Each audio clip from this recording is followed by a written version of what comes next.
polite to listen, sir. Well, I'm sorry for that. For your sake. I don't play accurately, no. Anybody can play accurately. But I play with wonderful expression. As far as the piano is concerned, sentiment is my forte. Yes, sir. Have you got the cucumber sandwiches, couple Lady Bracknell? Yes, sir. By the way, Lane.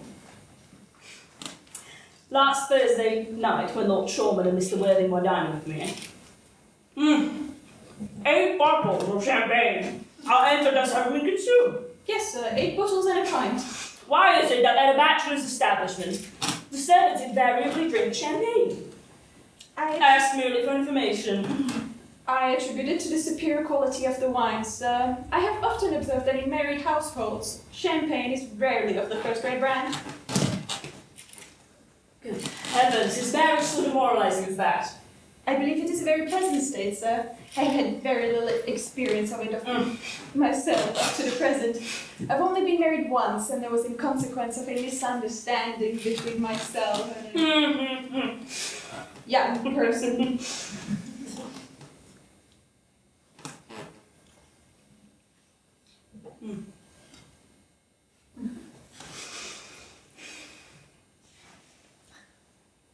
I don't know I'm much interested in your family in that way. No, sir. It is not very interesting. I don't think of it myself. That'd be natural, I'm sure. That will do, Lane. Thank you. Thank you, sir.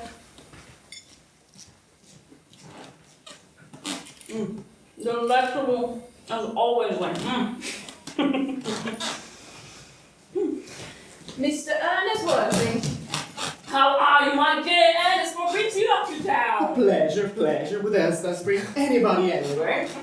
Eating as usual, I see, Algie. I think it is customary in good society to have some slight refreshment at 5 o'clock. Now, where have you been since last Thursday? Oh, the country. What on earth do you do there? When one is in town, one amuses oneself. And when one is in the country, one amuses other people. It's excessively boring. Who are the people you amuse? Oh, neighbors. Got nice neighbours in your part of Shropshire. Perfectly horrid, never speak to one of them. How immensely you must amuse them. By the way, Shropshire is your county, is it not? Shropshire? Yes, of course. But why all those hats? Why cucumber sandwiches? Why such reckless extravagance in one so young? Who is coming for tea? Oh, merely Aunt Augusta. Oh. And Gwendolyn. Oh. How perfectly delightful. Yes, that is all very well. But I'm afraid Aunt Augusta won't quite approve of your being here. Oh, may I ask you why? Oh, my dear fellow, the way you flirt with Gwendolyn is perfectly disgraceful. It is almost as bad as the way Gwendolyn flirts with you. Well, I am in love with Gwendolen, and I've come up to town especially to propose to her. I thought you had come up for business. I mean pleasure. I call that business. Utterly romantic you are. I really don't see anything romantic in proposing. It is very romantic to be in love. Nothing romantic about a definite proposal. One usually is accepted, I believe, then the excitement is all over. The very essence of romance is uncertainty. If I ever get married, I'll certainly try to forget the fact. I have no doubt about that, my dear Algie. The divorce court was specially invented for people whose memories are so peculiarly constituted. There is no use speculating on that subject. The divorce court was made in heaven. Don't touch the cucumber sandwiches. They're ordered specially for Aunt Augusta. Yes, but you've been eating them the entire time. It's quite a different matter. She's my aunt. Have some bread and butter. The bread and butter is for Gwendolyn. Gwendolyn is devoted to bread and butter. Well, it does look like good bread and butter too. You behave as if you were married already. You are not married already. Why on earth would you say that? Because frankly, I don't think you ever will be. In the first place, girls never marry the men they flirt with. Girls don't think it right. But that is nonsense. It isn't. It is a great truth. It accounts for the extraordinary number of bachelors one sees all over the place. In the second place, I don't give my consent Your consent? Well, my dear fellow, Gwendolen is my first cousin, and before I allow you to marry her, you will have to clear up the whole question of Cecily. Cecily? What do you mean, Algie? What do you mean by Cecily? I don't know anybody with the name of Cecily. Bring me that cigarette case Mr. Worthing left in the smoking room the last time he dined here. Yes, sir. Do you really mean to say that you've had my cigarette case this entire time? I've almost put a very large reward on it. There is no point of doing it now that the object has actually been found. I think that is rather mean of you, Ernest, I must say. I happen to be more than usually hard up.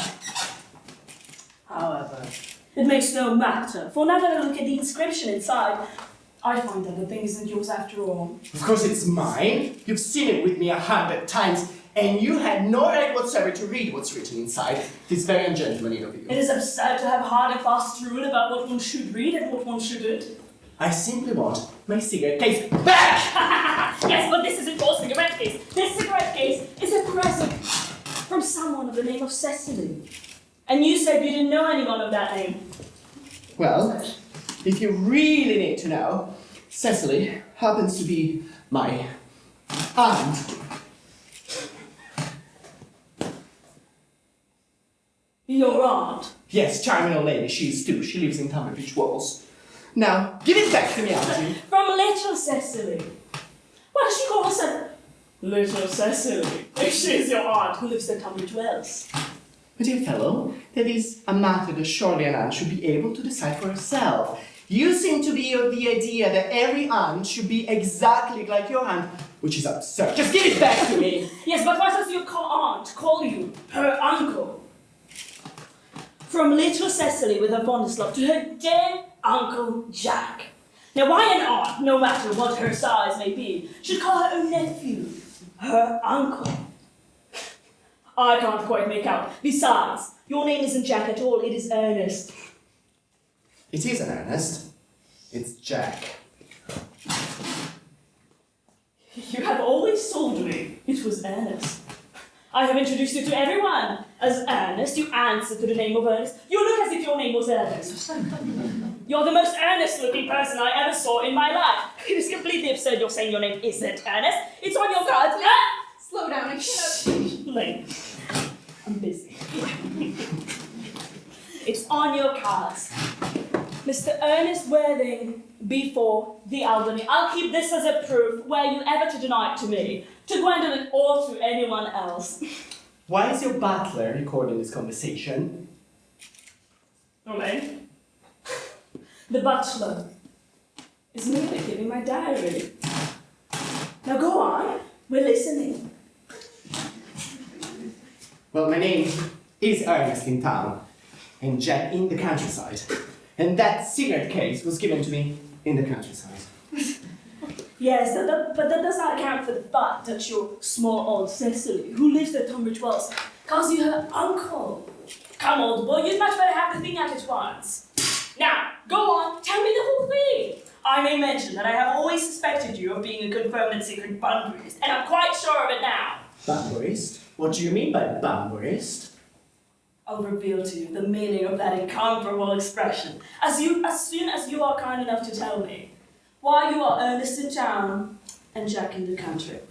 Well, produce my cigarette case first. Now produce your explanation.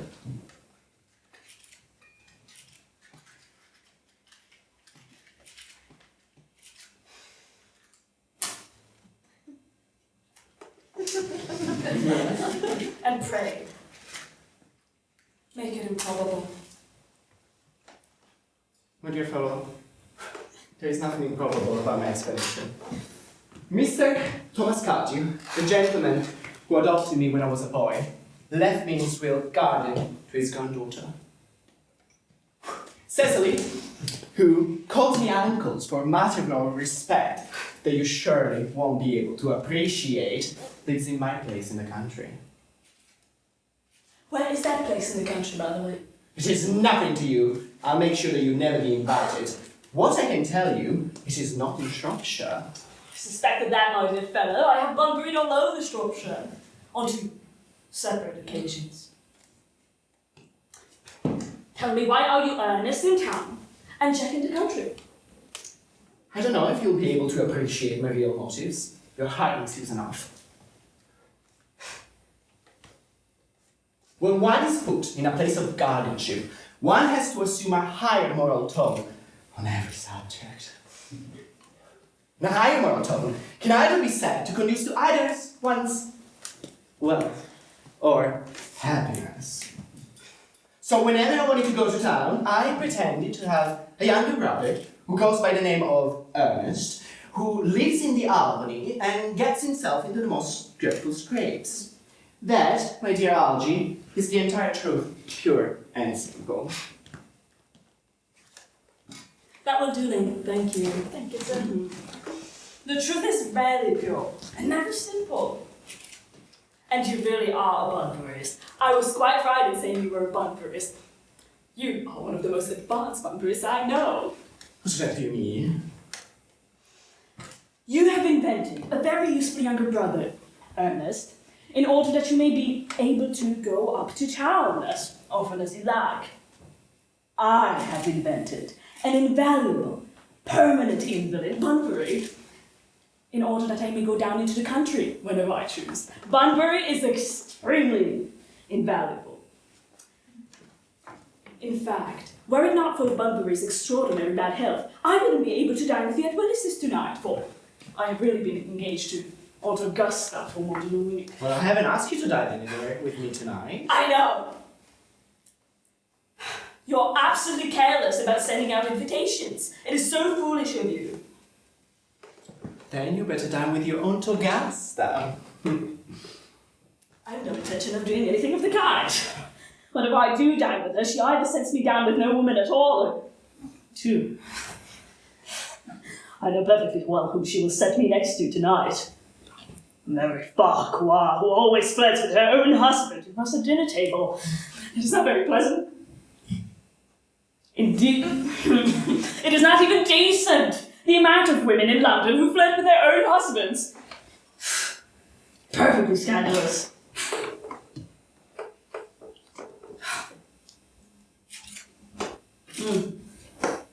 It just looks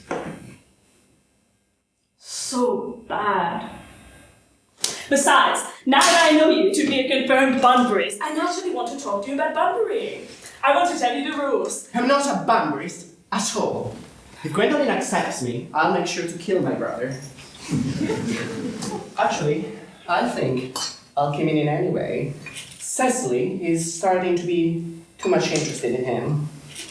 So what I'll do is I will kill my brother, and I advise you to do the same with your friend, that Mr. Beardbelly.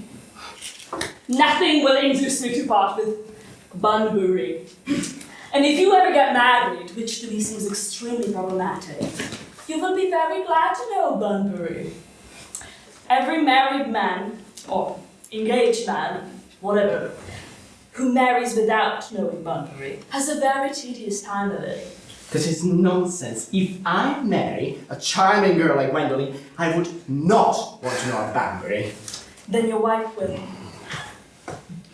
You don't seem to realize, my dear fellow, that in married life, 3 is company, 2 is none.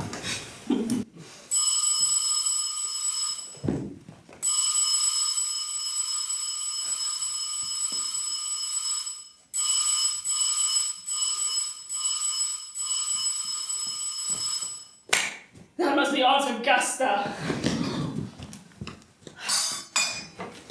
Only relatives or creditors ever ring in that Wagnerian manner.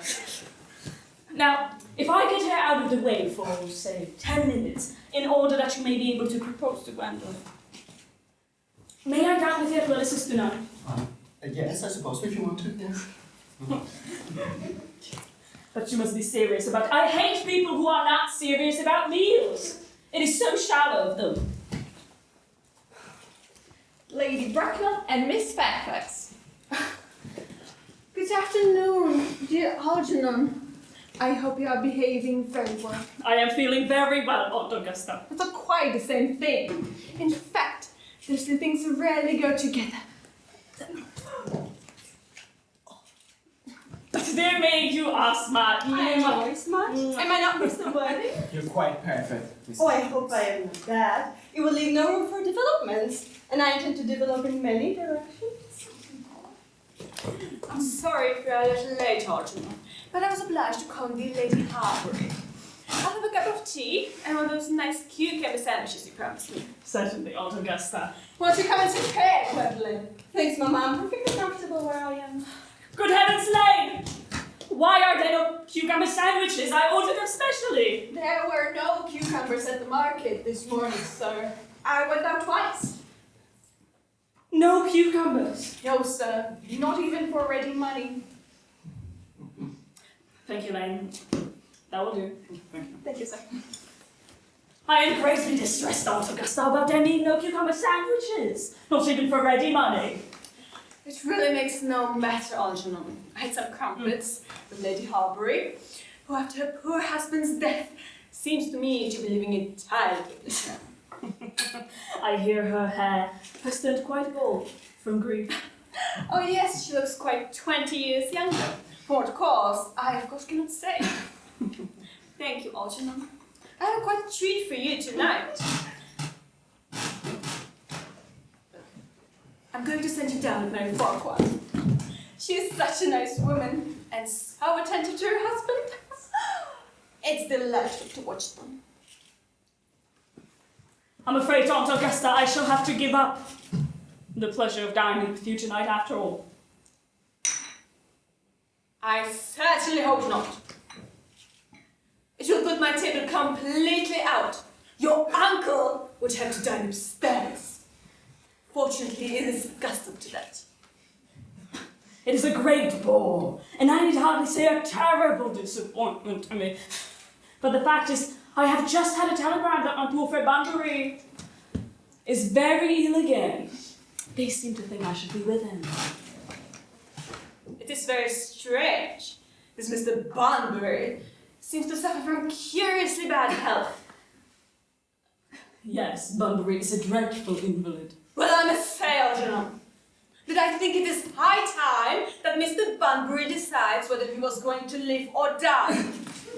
This shilly-shallying with the question is absurd. Nor do I, in any way, approve with the modern sympathies with invalids. I consider it morbid. I should be much obliged if you would ask Mr. Bunbury for me to be kind not to have a relapse on Saturday. For I rely on you to arrange my music for me. I'll speak to Bunbury, Aunt Augusta, if he's still conscious. But of course, I can promise you that he'll be all right by Saturday. The music is a great difficulty, but I'll run over the program I've drawn out if you will kindly come into the next room for a moment. That is very thoughtful, Algernon. French songs I cannot possibly allow. People seem to find them improper, and I look shocked, which is vulgar. Or laugh, which is worse.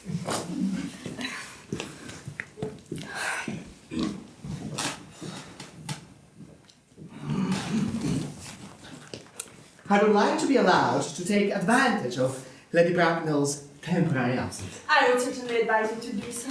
Miss Fairfax, ever since I first met you, I have admired you more than any girl that I've ever met since I met you. Yes, I am quite well aware of the fact. And I often wish that, in public at any rate, you had been more demonstrative. For me, you have always had an irresistible fascination. Even before I met you, I was far from indifferent to you. We live, as I hope you know, Mr. Worthing, in an age of ideals. And my ideal has always been to love someone of the name of Ernest. There is something in that name that inspires absolute confidence. Ever since Algernon first mentioned to me that he had a friend called Ernest, I knew I was destined to love you. You really love me, Gwendolyn. Passionately. Oh, darling, you don't know how you've made me. I know, Ernest. But you don't really mean to say that you couldn't love me if my name wasn't Ernest.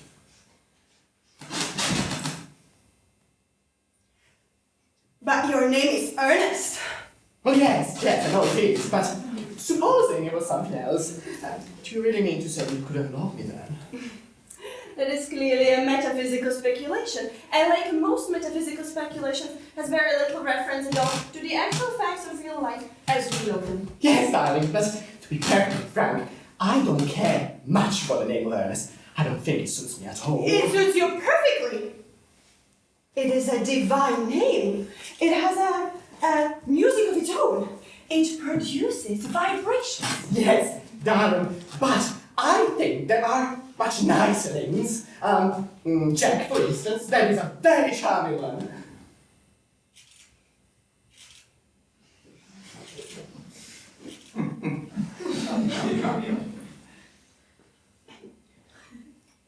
Jack? No. There is very little music in the name Jack, if any at all indeed. It does not thrill. It produces absolutely no vibrations. Besides, I have known several Jacks, and more of them were, and all of them, actually were more than usually plain. Jack is also a notorious domesticity for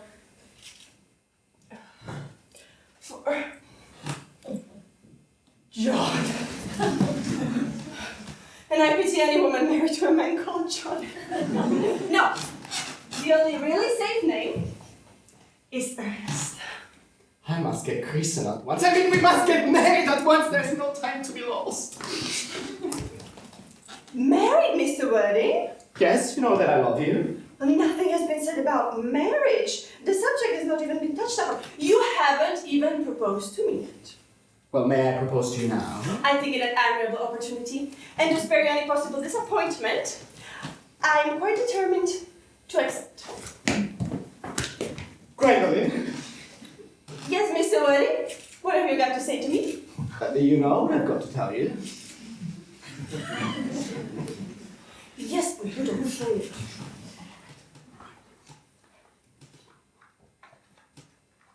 Gwendolyn, Yes, Mr. Wording. will you marry me? Of course, darling. How long have you been about it? I'm afraid you have had very little practice in how to propose. I have never loved anyone in the world but you. Well, yes, but men often propose for practice. I hope you will always look at me like this, Ernest. Especially when there are other people present. Mr. Wording! Rise, sir, from this semi-recumbent posture. It is most indecorous. Mama, I must beg you to retire. This is no place for you. Besides, Mr. Wording has not quite finished yet. Finished what, may I ask?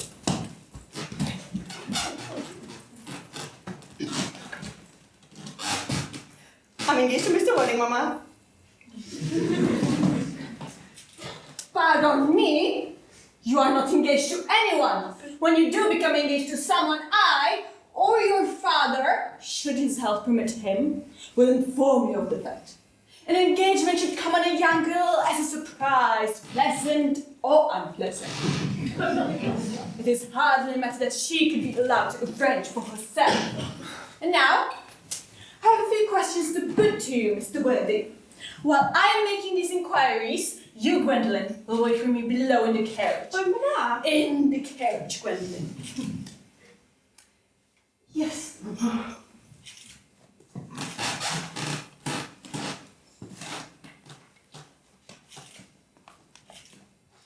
Gwendolyn, the carriage! Yes, Mama.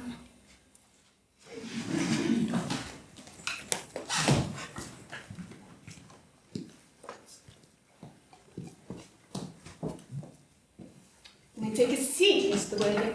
Thank you, I prefer to be standing.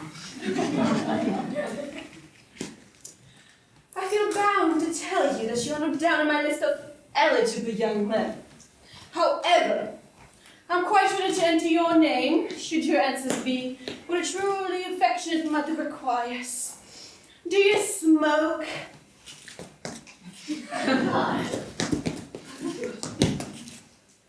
Well, yes, I must admit that I do smoke.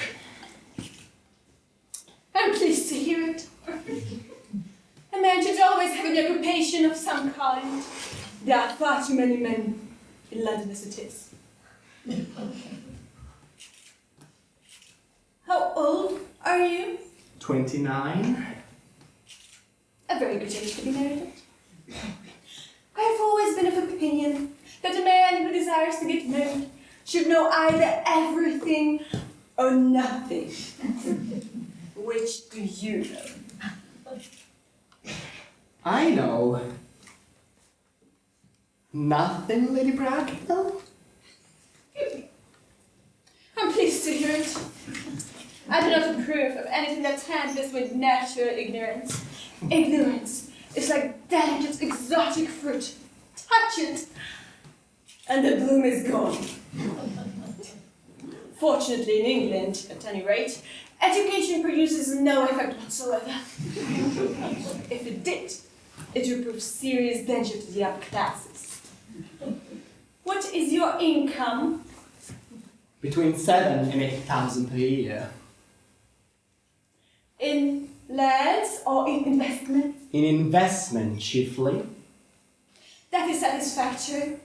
Land has ceased to be either a profit or a pleasure. Well, I do own a country house, with some land attached to it, of course, about 1,500 acres, I believe. But I do not rely on that for my primary income. In fact, as far as I can make out, the poachers are the only people who can make anything out of it. A country house? How many bedrooms?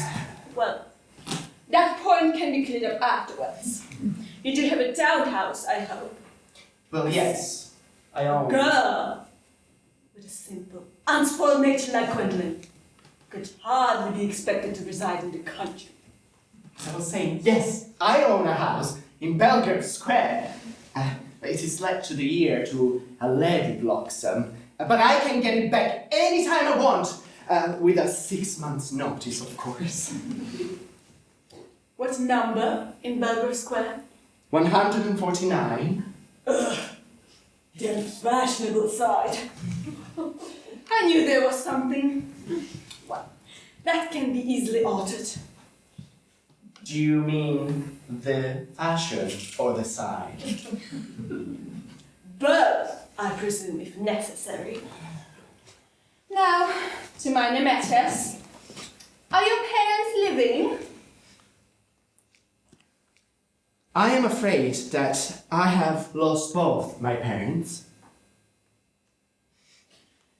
To lose one parent, Mr. Worthing, may be regarded as misfortune. To lose both seems like carelessness. Who was your father? He was evidently a man of some wealth.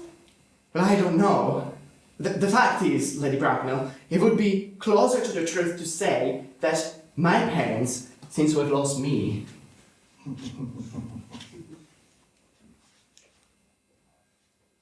I don't know where was I birth, I'm afraid.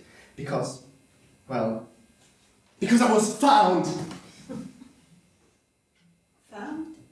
Yes, the late Mr. Thomas CARDEW, a very charitable man who found me. He gave me the name of Worthing because, well, he happened to have a first-class ticket to Worthing in his pocket at the time. And where did this charitable gentleman who had a first-class ticket found you? In a handbag. A handbag!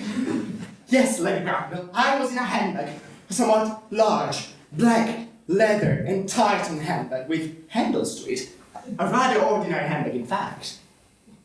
And where did this Mr. James or Thomas CARDEW found this ordinary handbag?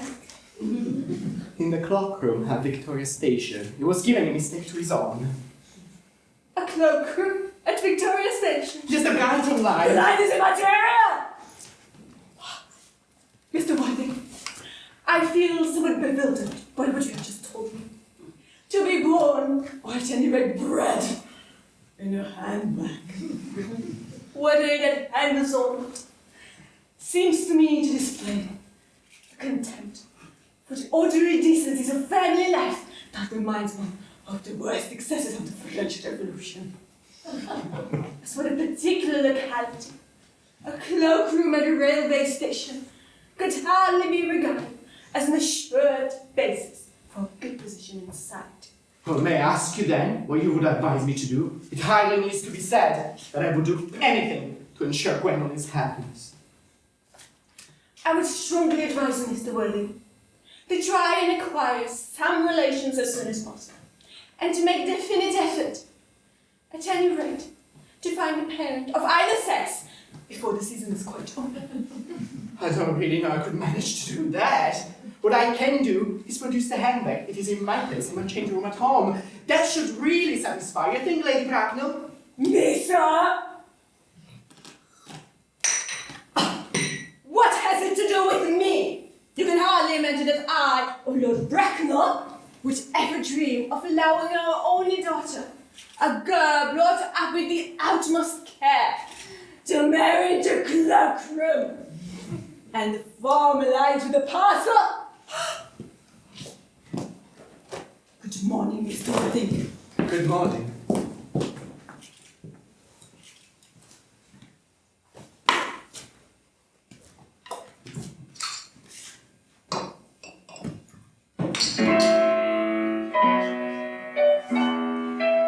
Algy, do not play the ghastly tune, how idiotic you are! Did it go off all right, old boy? You don't mean to say Gwendolen refused? I know it is a way she has. She is always refusing people. I think it is most ill-natured of her. Gwendolen, you see, as straight as a trivet. As far as she is concerned, we are engaged. It's her mother who's utterly unbearable. A gorgon she is. I mean, I don't know what a gorgon looks like, but I'm quite sure that Lady Bracknell is one. I apologize, Algy. I should not be speaking about your family the way before you. I love hearing my relations abused. It is the only thing that makes me put up with them at all. Relations are simply a tedious pack of people who haven't the smallest knowledge of how to live, nor the smallest instinct of how to die. That is nonsense! It isn't. You always want to argue about things. That is exactly what things were originally made for. If I knew that, I'd shoot myself. You don't really think that there's any chance of Gwendolen becoming like her mother in about 150 years, do you, Algy? All women become like their mothers. That is their tragedy.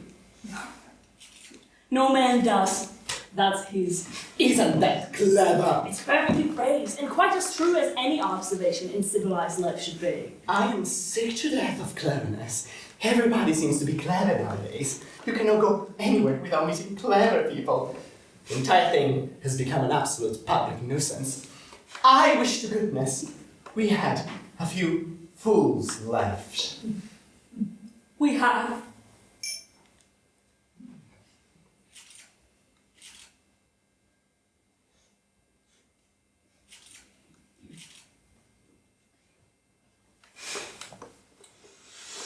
By the way, have you told Gwendolen yet the truth about your being Ernest in town and Jack in the country? My dear fellow, the truth is not the sort of things that one tells to a sweet, young, refined girl. What extraordinary ideas you have on the way to behave to a woman. The only way to behave to a woman is to make love to her if she's pretty, and to somebody else if she's plain. That is nonsense. What about your brother? What about the profligate Ernest? By the end of the week, I shall go rid of him. I will say that he died in Paris of apoplexy. Lots of people die of apoplexy quite suddenly, don't they? Yes, my dear fellow, but it's hereditary. You had much better say a severe chill. And you're quite sure that a severe chill isn't hereditary? Of course it is. Well, then, poor brother Ernest is suddenly carried away. Paris! Oh yes, you're very chill. That's rid of it. But I thought you said that Miss CARDEW was a little too much interested in your poor brother Ernest. Won't she feel his loss a good deal? No. Cecily is not a silly romantic girl, I'm quite glad to say. Well, I mean, she's got a capital appetite, and she never paid attention to any of her lessons. I would rather like to see Cecily. I'll take very good care that you never do. She's excessively pretty, and only just 18. Have you told Gwendolen yet that you have an excessively pretty ward who has only just turned 18? This is not the sort of things that one blurts out to people. No, Cecily and Gwendolen are perfectly capable to becoming very good friends. In fact, I'll bet anything that you want that half an hour after they've met one another, they will be calling each other sisters. Women only do that after they have called each other a lot of other things first. Now, if we really want to get a good tablet with listeners, we really must go and dress. Did you know it is nearly 7? It is always nearly 7. Well, I'm hungry. I never knew you when you weren't. Well, what shall we do after dinner? Go to the theatre? Oh no, I hate listening. We might go to the club. Oh no, I loathe talking. We might drop round to the Empire at 10. No, I can't bear to be looking at things. It is so silly. Well, what shall we do? Nothing. It is awfully hard work doing nothing.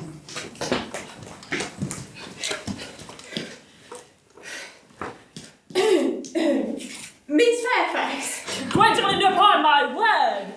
Algie, kindly turn your back. I have something very particular to say to Mr. Wilde. Gwendolen, really, I don't think I can allow this at all. Algie, you always adopt a strictly immoral attitude towards life. You're not quite old enough to do that.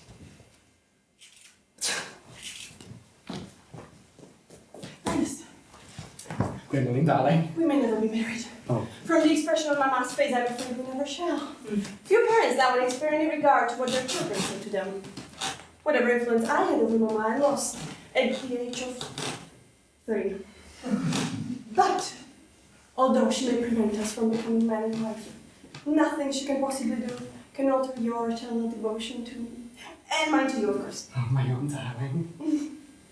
The story of your romantic origin, as related to me by Mama with amplitude comments, has naturally stirred the deeper fibers of my nature.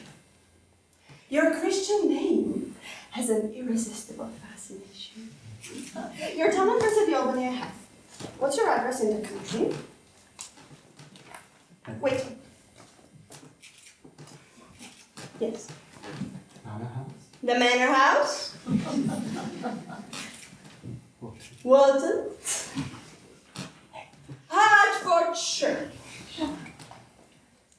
There's a good postal service, I suppose. It may be necessary to do something desperate. That, of course, will require serious consideration. Oh, my own. How long do you stay in town? Till Monday. Good. Algie, you may turn round now. Thanks, I've turned right already. You may also ring the bell. You will let me walk you to your carriage, won't you, Miss Fairfax? Certainly. I will be walking Miss Fairfax out. Yes, sir. A glass of sherry, plain? Yes.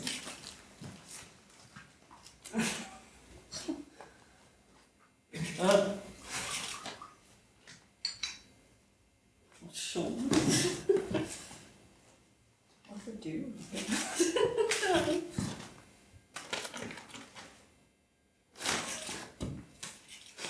Thank you. Thank you.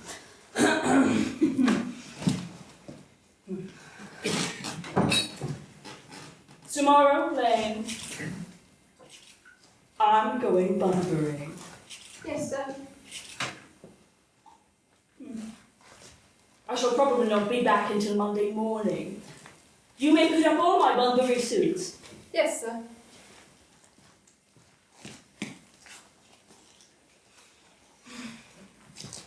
I hope tomorrow will be a fine day, Lane. It never is, Lane. Lane. You're a perfect pessimist. I do my best to give satisfaction.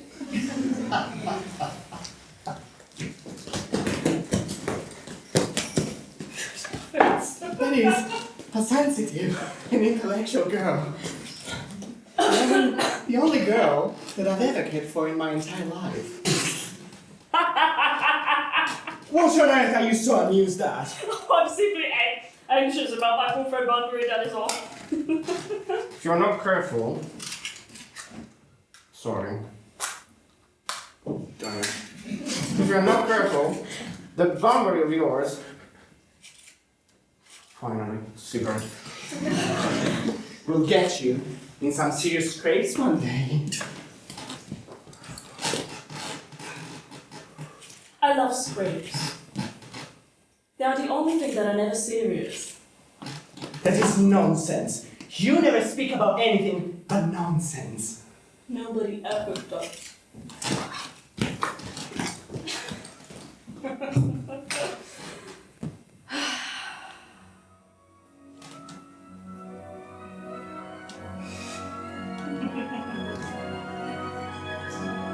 The manor house.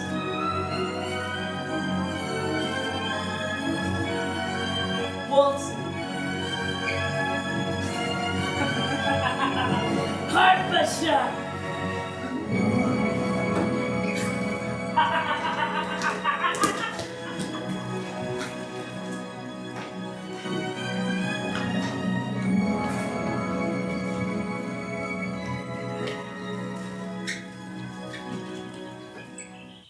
Cecily? Cecily! Cecily! Surely such a utilitarian occupation as the watering of flowers is rather a gardener's duty than yours. Especially at a moment when intellectual pleasures await you. Your German grammar is on the table. Pray open it at page 510. But I don't like German. Isn't it all becoming language? And I know perfectly well that I look quite plain after my German lesson. Child, you know how anxious your guardian is that you should improve yourself in every way. And he laid particular stress on your German as he was leaving for town yesterday. Uncle Jack is so very serious. Sometimes he's so serious that I think he cannot be quite well. Your guardian enjoys the best of health, and his gravity of demeanor is especially to be commended in one so comparatively young as he is. I suppose that while you over you looks a little bored when the three of us are together. Cecily, Mr. Worthing has many troubles in his life. You must remember his constant anxiety about that unfortunate young man, his brother. I often wish that Uncle Jack would allow that unfortunate young man, his brother, to come down here sometimes. We might have a good influence over him, Miss Tizit. I'm sure you certainly would. I do not think that even I could produce any effect on a character that, according to his own brother's admission, is irretrievably weak and facilitating. No, I am not in favor of this modern mania of turning bad people into good people at a moment's notice. As a man sows, so let him reap. But men don't sow, Miss Prison. And if they did, I don't see why they should be punished for it. You must put away your diary, Cecily. I really don't see why you should keep a diary at all. I keep a diary in order to keep the wonderful secrets of my life. If I didn't write them down, I should probably forget all about them. Memory, my dear Cecily. Memory is the diary that we all carry about with us. Yes, but it usually chronicles the thing that never happened. And couldn't possibly have happened. I believe that the memory is really responsible for all the 3-volume novels that Maddie sends us. Oh, do not speak slightingly of the 3-volume novel, Cecily. I wrote one myself in younger and happier days. Did you really, Miss Mason? How wonderfully clever you are. I hope it didn't end happily. I don't like novels that end happily. They depress me. So much. Well, the good ended happily, and the bad unhappily. That is what fiction means. I suppose so. But it seems rather unfair. Was it never ever published? Alas, no. It was abandoned. What? Oh, I used the word in the sense of lost or mislaid. But anyway, these speculations are profitless. Off to your work, child. But I see dear Dr. Tesař coming in through the garden. Oh, Dr. Tesař, this is indeed a surprise. How are we this morning? Miss Prism, I trust you are well. Miss Prism has just been complaining of a slight headache, Dr. Tesař. I figured do her so much good if she could go to stroll with you in the park. Cecily, I haven't mentioned anything about Masaryk. Yes, I know that, Miss Prism. I felt instinctively that she had a headache. Indeed, I was thinking about that, not about my German lesson when the rector came in. I hope, my dear child, you are not inattentive. I'm afraid I am. It is strange. Were I fortunate enough to be Miss Prism's pupil, I would hang upon her lips. I spoke metaphorically. My metaphor was drawn from the bees, yes. Mr. Worthing, I suppose, has not returned from the town yet. No, we don't expect him till Monday afternoon. Yes, he usually likes to spend his Sundays in the city. He is not whose sole aim is enjoyment, as by all accounts his unfortunate brother seems to be. But no, I must not disturb Egeria and her pupil any longer. Egeria? My name is Letitia, Doctor. A classical illusion merely, drawn from the pagan authors. I shall see you both, no doubt, at evensong. This is Dr. Tesař. I will have a walk with you. I find that I do have a headache after all, and a walk might do it good. Perfect, perfect. You might go as far as to the schools. Oh, that would be a pleasure. And back. Yes. Cecily, you will read your political economy in my absence. Bye-bye.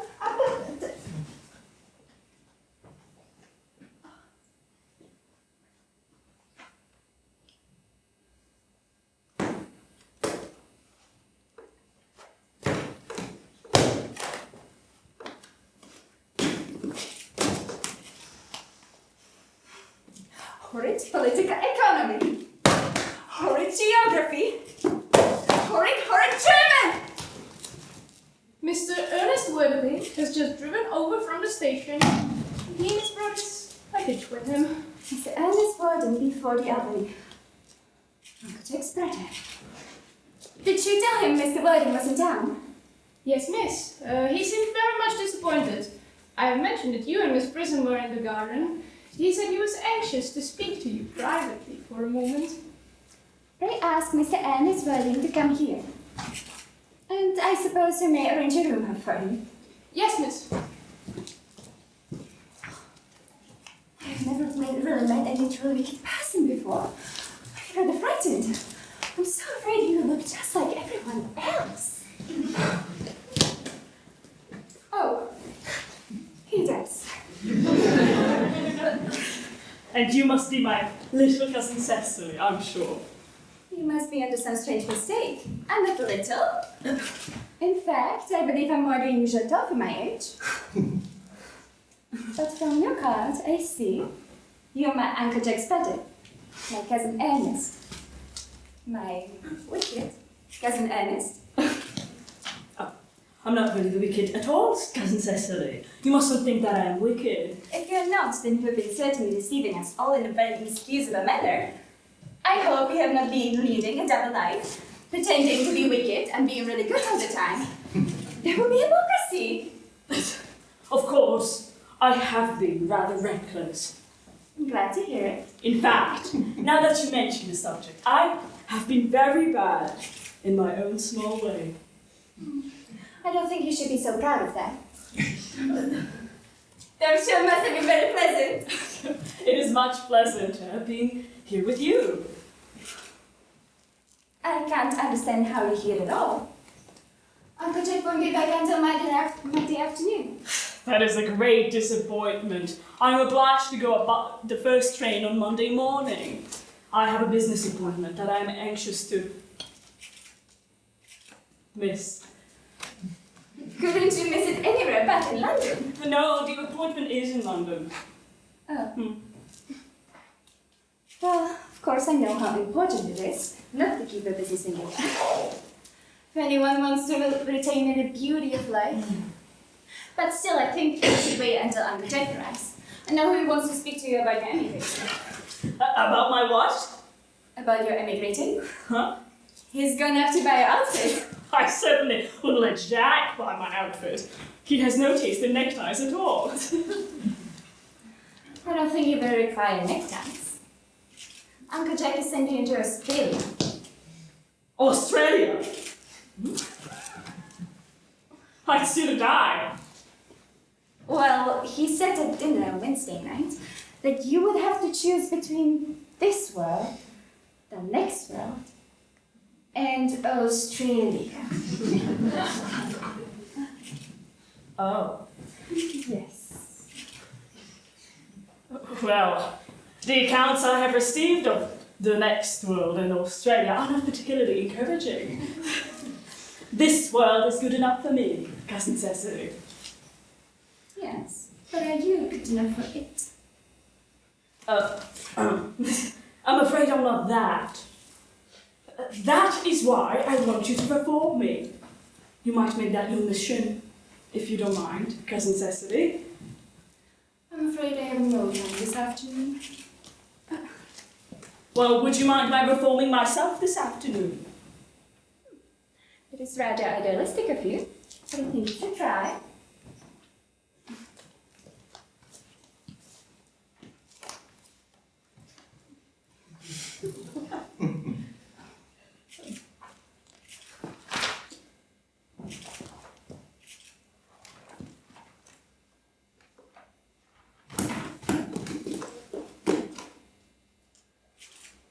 I feel better already.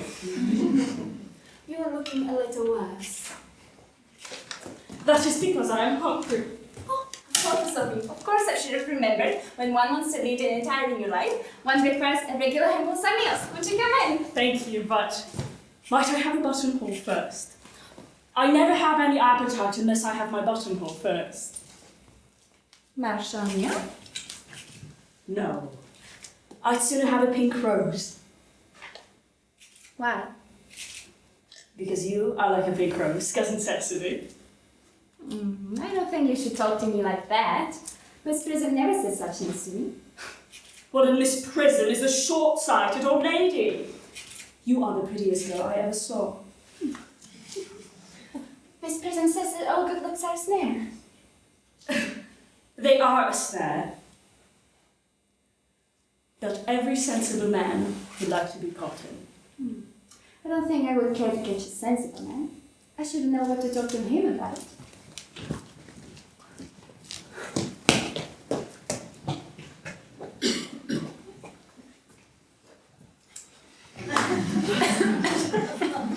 You are too much lonely, Dr. Gypsywood. You should get married. A misanthrope, I understand. A womanthrope, never.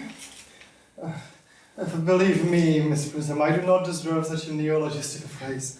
The preserve, as well as the practice of the primitive church, was distinctly against matrimony. And that is the reason why the primitive church has not lasted up to the present day. You do not seem to realize, dear doctor, that by persistently remaining single, a man converts himself into a permanent public temptation. And men should be more careful. This very celibacy can lead weaker vessels astray. But is a man not equally as attractive when married? No married man is ever attractive. Except his wife. And often I've been told not even to her. Well, that depends on the intellectual sympathies of the woman. Maturity can be depended on. Ripeness can be trusted. And young women are not ripe. Best prison, please.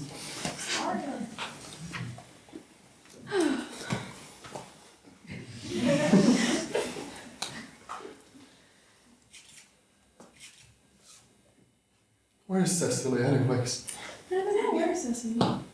Maybe she followed us to the school. Oh, Mr. Butler. Mr. Walker.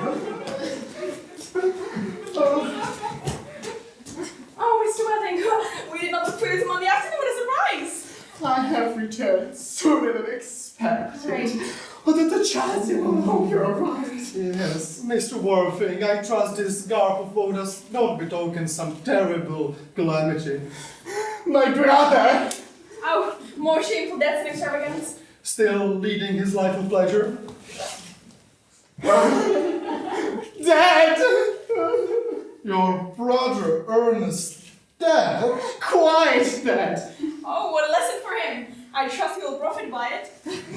Mr. Worthing, I offer you my deepest condolences. You have at least the consolation of knowing you were always the most generous and forgiving of brothers. Poor brother Ernest. He had many faults. But this is a sad, sad blow. Very sad indeed. Were you with him in the end? No, he died abroad.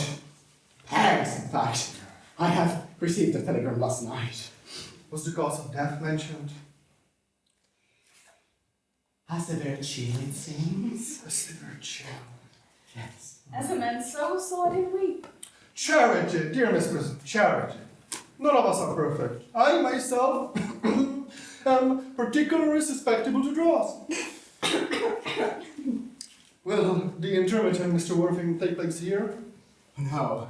He seems to have expressed a desire to be buried in Paris. In Paris? I fear that hardly points to any very serious state of mind at last. But you would no doubt like me to make some allusion to the tragic domestic affliction next Sunday. My sermon on the use of mana can be used on any occasion, joyful, or in this case, distressing, of course. I have preached it as Harvest Day celebrations, christenings. Christenings? Christenings? That reminds me, Dr. Chasuble. I suppose you know how to christen all right. I mean, you must be christening continuously. Oh yes, it is one of the rector's most constant duties in this parish. I've often spoken to the poorer classes on the cause, but they don't seem to know what thrift is. Yes, thank you. But is there any particular infant in whom you are interested, Mr. Worthing? Your brother was, I trust, a marriage. Yes? Well, most people who live entirely for pleasure usually are.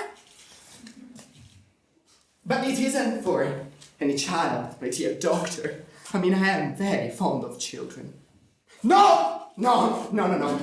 I would like to be christened this afternoon if you've got nothing better to do. But surely, Mr. Worthing, you have been christened already. Well, I don't remember anything about that. But have you got any great doubts about the subject? I certainly intend to.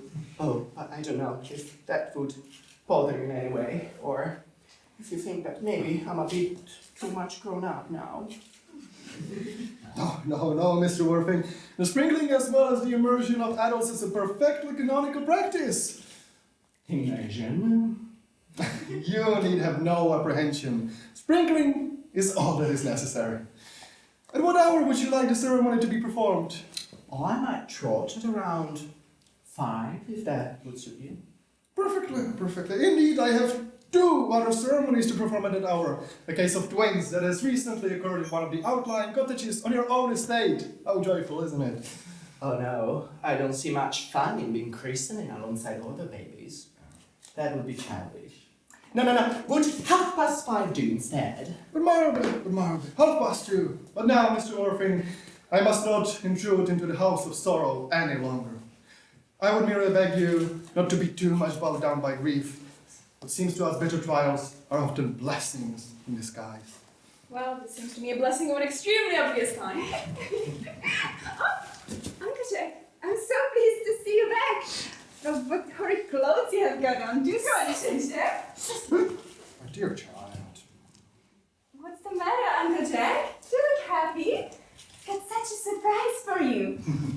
Who do you think is in the dining room?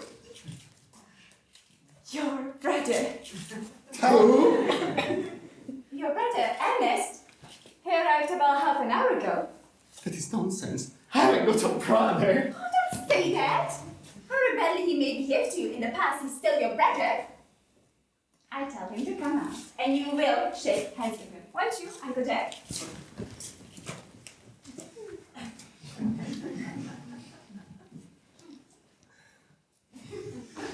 Well, these are very joyful tidings, Mr. Moroving. Yeah, after we had all been resigned to his loss, his sudden return seems to me particularly distressing. My brother. In the living room. I don't know what it all means. I think it is absurd. Yes, very well. Good heavens! Brother John, I have come down from town to tell you that I am very sorry for all the trouble I've given you, and that I intend to lead a better life in the future. Uncle Jack, you're not going to refuse your old brother's hand? Nothing will induce me to take his hand. I think he's coming down here absolutely disgraceful, and you know perfectly well why. Uncle Jack, do be nice. There's some good in everyone. Ernest has been just telling me about his poor invalid, Mr. Bunbury, that he goes to visit so often. Well, he has been talking about Bunbury, hasn't he? Oh, yes. He's been telling me all about poor Mr. Bunbury in his terrible state of health. Well, I won't have you to talk to me about Bunbury or anything of the sort. It is enough to drive one utterly frantic. Of course, I admit that all the faults were on my side. But I must say that Brother John's coldness to me is peculiarly distressing. Oh. I have expected a more enthusiastic welcome.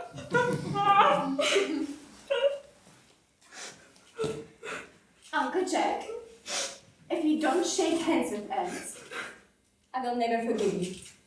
Never forgive me? Never, never, never. All right. It shall be the last time that I shall ever do so.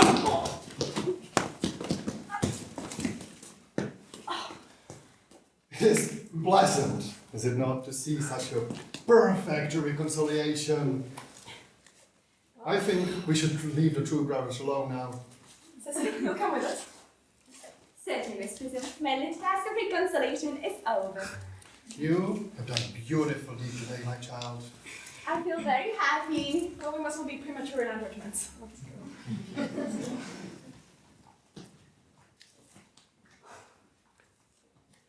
Algie, you young scoundrel, you've got to leave! I don't allow you to bother anyone here! I have put Mr. Ernest things in the room next to yours, sir. I suppose that is all right? What? Mr. Ernest's luggage, sir. I have unpacked it and put it to the room next to yours. His luggage? Yes, sir. 3 portmanteaus, a dressing case, 2 hat boxes, and a large luncheon basket. I'm afraid I can't stay for more than a week this time. Merriman, order the dog cart at once. Mr. Ernest has suddenly been called back to town. Yes, sir. What a fearful lie you are, Jack. I've not been called back to town at all. Your duty as a gentleman calls you back. My duty as a gentleman has never interfered with my pleasures in the smallest degree. I can quite believe so. When? Cecily is a darling. I won't have you to be talking about Miss Cardew in that way. I don't like it. Well, I don't like your clothes. You look perfectly ridiculous in them. Why on earth won't you go up and change? It is childish to be in deep mourning for a man who is actually staying with you for a whole week in your house as a guest. I call it grotesque. I won't have you staying here for a week as a guest or anything of the sort. You've got to leave by the 4:05 train. I certainly won't leave you as long as you're in mourning. If while I were in mourning, you'd stay with me, I suppose. I would think it very unkind if you didn't. Will you go if I change my clothes? Yes, if you're not too long. I have never seen anybody take so long to dress and with such little result. At any rate, it is better than being always overdressed like you are. If I am occasionally a little overdressed, I always make up for it by being immensely overeducated. Your vanity is ridiculous. Your conduct is an outrage. And you've been here in my garden, an absolute disgrace. I wish you a pleasant journey back to town. This bangering, as you call it, has not been a great success for you, has it?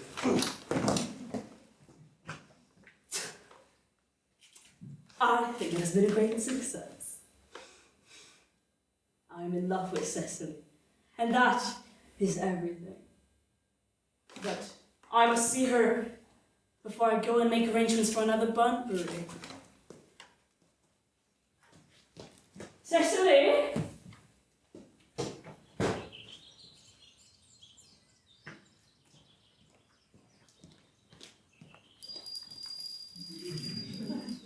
The first part of the performance is now over. A 20-minute pause may now begin.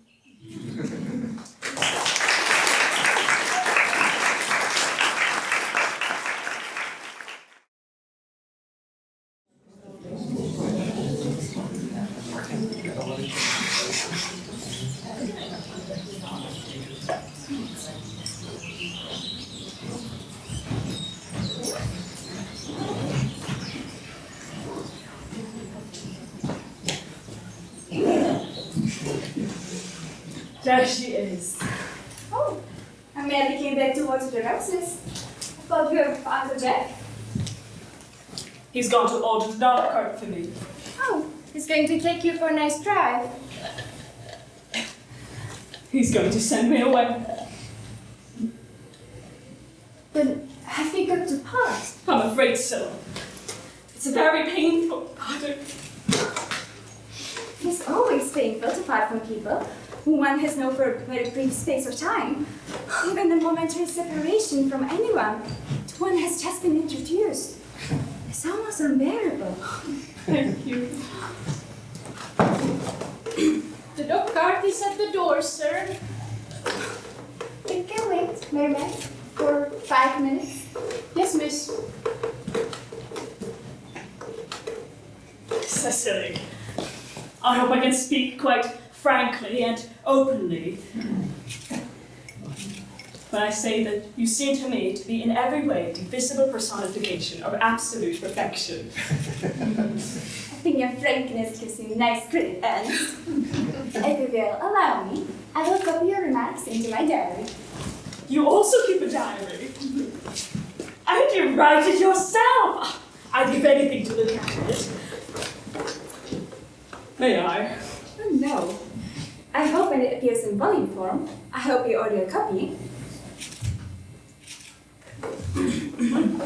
Okay, Ernest, don't stop. I have reached absolute perfection.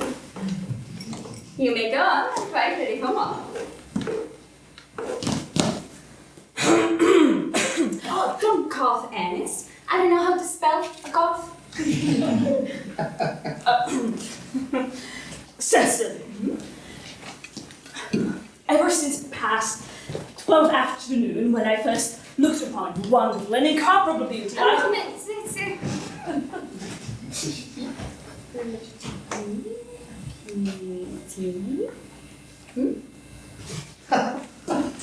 have dared to love you. I have dared to love you. Wildly. Passionately. Devotedly. Desperately. Desperately. I don't think that you should tell me that you love me wildly, passionately, devotedly, desperately. Desperately doesn't seem to make much sense, does it? Cecily, The dog cart is waiting, miss. Tell it to come around next week. I hour. Uncle Jack would be very much annoyed if he knew you were staying until next week. The same hour. Oh, I don't care about Jack. I don't care about anybody in the whole world but you. I love you, Cecily. You will marry me, won't you? Oh, you silly boy. Of course! Why, we have been engaged for the last 3 months. For the last 3 months? Oh, yes. It will be exactly 3 months this Thursday. But how did we become engaged? Well, ever since dear Uncle Jack first confessed to us that he had a younger brother who was very wicked, and that you, of course, have formed a chief topic of conversation between myself and Miss Prism. And of course, a man who is much talked about is always very attractive.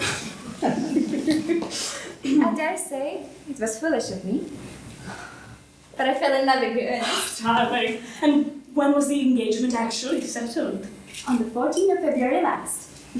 Worn out by entire ignorance of my existence, I determined to end the matter one way or the other.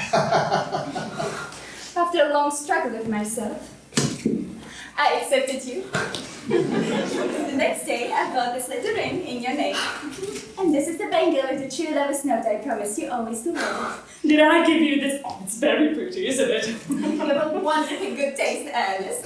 It's the excuse I've given you for always leading such a bad life.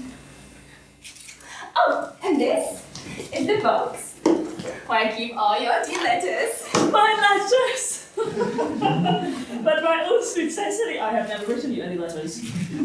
Oh, you hardly remind me of that, Ernest. I only remember too well that I was forced to write your letters for you. I always wrote 3 times a week. Sometimes often, Oh, do let me read them, Cecily. Oh, no. It would make you far too conceited. The 3 you wrote to me when I broke off the engagement. So beautiful. And so badly spelled. And even now I can hardly read them without crying a little. But Cecily, was our engagement ever actually broken off? Of course it was. On the 22nd of last March.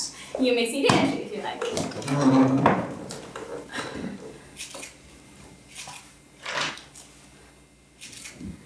Today I've broken off the engagement with Ernest. I believe it is better to do so. The weather still continues charming. But why on earth did you break it off? What had I done?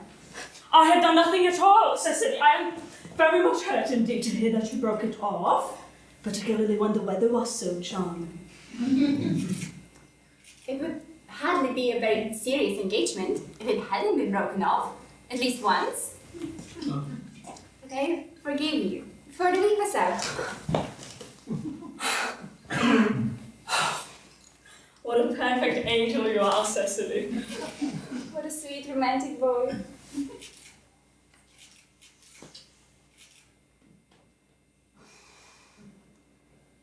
I hope your hair curls naturally. Yes. With the little help of others. I'm so glad. You'll never break off our engagement again, will you, Cecily? I don't think I could break it off, now that I actually met you. Well, of course. There's the question of your name. Yes, of course. You mustn't laugh at me, darling. It was always a girlish dream of mine to love someone of the name of Ernest. There is something in that name that inspires absolute confidence. I pity any poor married woman whose husband is not called Ernest. But you don't mean to say you couldn't love me if I had some other name? But what name? Every name you'd like. Algernon, for instance. Algernon. Yes. But I don't like the name of Algernon. Well, my own sweet, loving little darling. I really don't see why you should object to the name of Algernon. It is quite an aristocratic name. Half the chaps who get into the bankruptcy court are called Algernon. But seriously, Cecily, if my name was Algie, Couldn't you love me?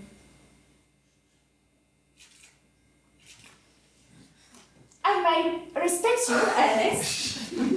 I might admire your character. But I don't think I should be able to give you my undivided attention. Cecily, your rector here is, I suppose, thoroughly experienced in the practice of all the rites and ceremonials of the church. Oh, yes, Dr. Chasuble is a much-learned man. He's never written a single book in his life, so you must imagine how much he knows. I must see him at once on the most important christening. I mean, on most important business. I shall be late. I shall be away for more than half an hour. Considering that he made engagements with February the 14th, and I only met you today for the first time, I think it's very hard for you to leave me for so long as a period of half an hour. Couldn't you make it 20 minutes? I'll be back in no time.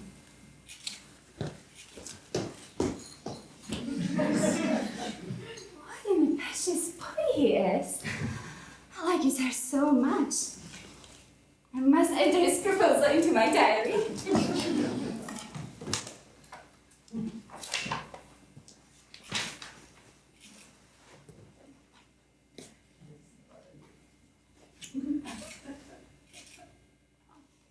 Miss Fairfax has just called to see Mr. Worthing. On very important business, Miss Fairfax states. Isn't Mr. Worthing in his library? Mr. Worthing went in the direction of the rectory some time ago. Oh. Well, pray ask the lady to come here. I'm sure Mr. Worthing is going to be back soon. And you may bring tea. Yes, miss. Miss Fairfax. I suppose one of the good elderly women who are associated with Uncle Jack and some of his philanthropic work in London.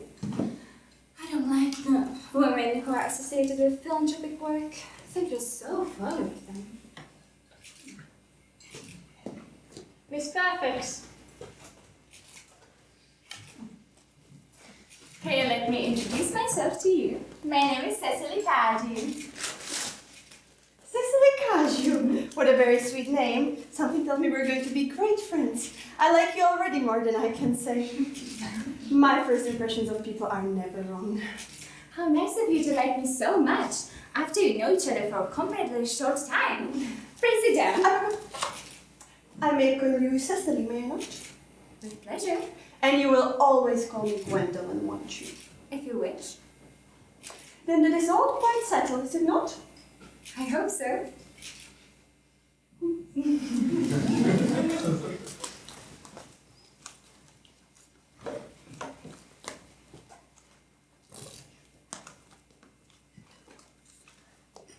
Perhaps this may be a good opportunity of my mentioning who I am. My father is Lord Bracknell.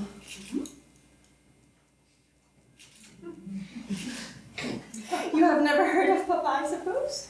I don't think Outside the so. family circle, Papa, I am glad to say, is entirely unknown. And that is quite as it should be. The home seems to me to be the proper sphere for the man. And once a man begins to neglect his domestic duties, he becomes painfully effeminate, does he not? And I don't like that. It makes men so very attractive. Says, Mama, whose views on education are remarkably strict, has brought me up to be extremely short-sighted. It is one of her ways, I suppose. Do you mind my looking at you through my glasses? Not at all, Gwendolyn. I'm very fond of being looked at.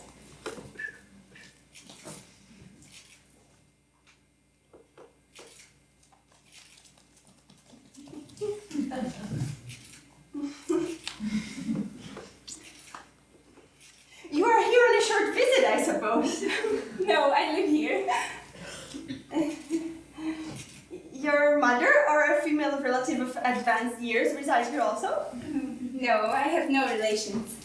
My guardian, with the assistance of Miss Prism, has the laborious task of looking after me. Your guardian? Oh, yes, I'm Mr. Warwick's ward. He never mentioned to me that he had a ward. How secretive of him. He grows more interesting hourly. I am very fond of you, Cecily. But Now that I know that you are Mr. Worthing's ward, I cannot help expressing a wish that you were quite a little older than you seem to be. And not quite so alluring in appearance. In fact, if I may speak candidly... May do, Gwendolen. I believe that whenever one has something unpleasant to say, one should always be quite candid. Where? Well, to speak with perfect candor, Cecily. I wish that you were fully 42 and more than usually plain for your age. Ernest has a strong, upright nature. He's the very soul of truth and honor. But even the man of the noblest possible moral character can become susceptible to the physical charms of I beg your pardon, Gwendolen. Did you say Ernest? Yes, Ernest. Oh, but it isn't Mr. Ernest Worthing, who's my guardian. It's his brother, his elder brother.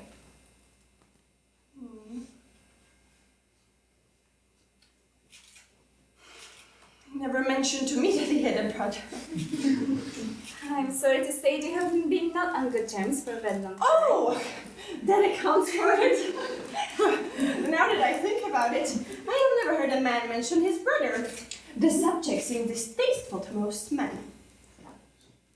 Listen, it would have been terrible if there were any cloud to come over our friendship, would it not? Yes. Of course, we are quite sure it is not Mr. Ernest Worthing that is your guardian. Quite sure. In fact, I'm going to be his! I beg your pardon? My dearest Gwendolen, there is no reason why I should make a secret out of it to you.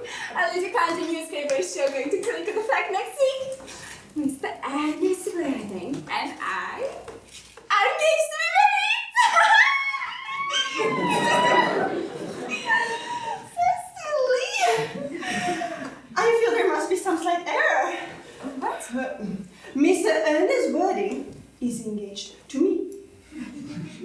The announcement will appear in the Morning Post, Saturday at the latest. There must be some misconception, dearest Gwendolen. Ernest proposed to me exactly 10 minutes ago. Oh, that is certainly very strange, for he asked me to be his wife yesterday afternoon at 5:30. If you would care to verify the incident, pray do so. I never travel without my diary. One should always have something sensational to read in the train. I'm sorry if it causes you any possible disappointment, Cecily, but I am afraid I have the prior claim.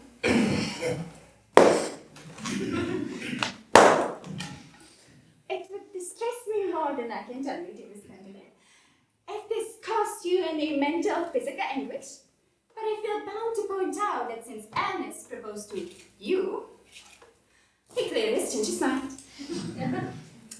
If the poor fellow has been entrapped into any foolish promise, I shall consider it my duty to rescue him at once and with a firm hand. Whatever unfortunate entanglement my dearest boy got himself into, I will never reproach him with it after we are married. Do you allude to me, Miss CARDEW, as an entanglement? Oh, yes. You are presumptuous. On an occasion of this kind, it becomes more than a moral duty to speak one's mind. It becomes a pleasure. Do you suggest, Miss Fairfax, that entrap Ernest into engagement? How dare you? This is no time to wear the shallow mask of menace. When I see a spade, I call it a spade. Well, I'm glad to say I've never seen a spade. It appears our social spheres have been widely different. Shall I be here as usual, miss? Yes, as usual.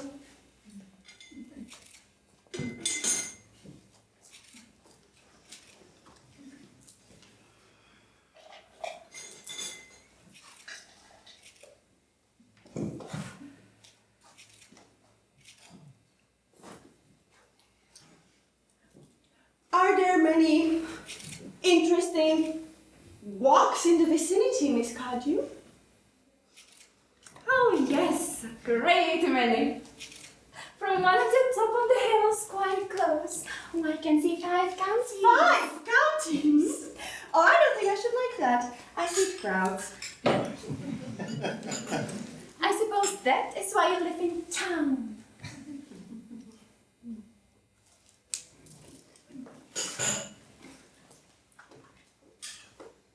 What a very well-kept garden this is, Miss CARDEW.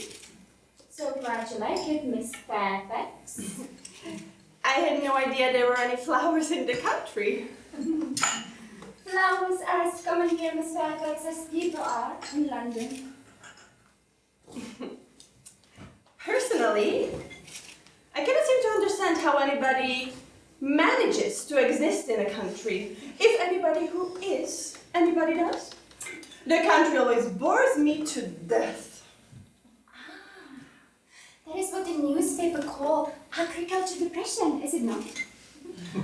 I believe that aristocracy are suffering very much from it just at present.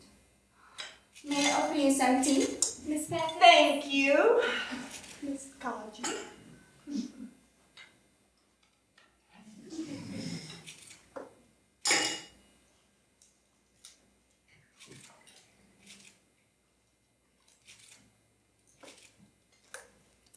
Sugar? No, thank you. Sugar is not fashionable anymore.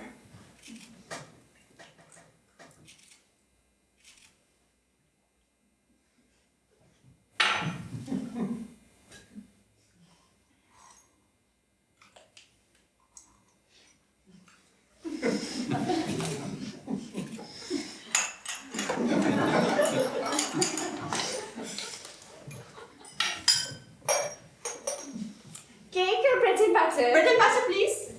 Cake is rarely seen at the best houses nowadays.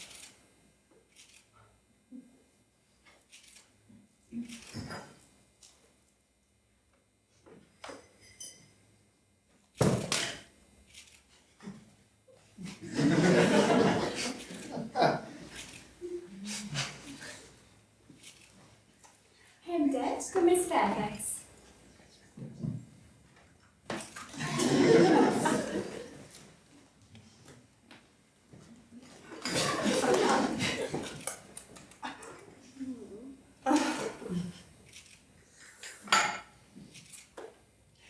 You have filled my tea with lumps of sugar. And though I asked most distinctly for bread and butter, you have given me cake! I am known for the gentleness and extraordinary sweetness of my nature, Miss CARDEW, but I warn you, you may go too far. To save my poor, innocent, trusting boy from the machinations of any other girl. No, into which I would not go.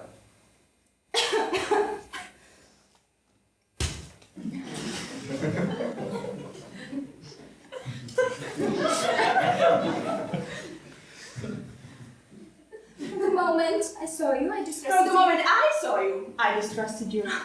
I knew you were false and deceitful. I am never deceived in such matters. My first impressions of people are invariably right. Seems to me, Miss Fairfax, that you're just passing your valuable time. No doubt you have many calls of similar character to make in the neighborhood. Ah! Gwendolen, darling. Ernest. And all my Ernest. May I ask if you're engaged to be married to this young lady? Dear little Cecily. Yes. Of course not. What could have put that into your mind? Thank you. You.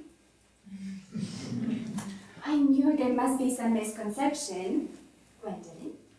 The gentleman whose arm is currently around your waist is my guardian, Mr. John Wilde.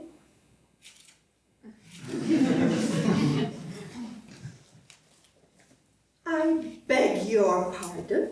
This is Uncle Jack. Jack? Here's My Ernest. own luck. A moment, Ernest. May I ask you, are you engaged to be married to this young See lady? what, young lady? Good heavens, Gwendolyn. Yes, the good heavens, Gwendolyn. Well, of course not.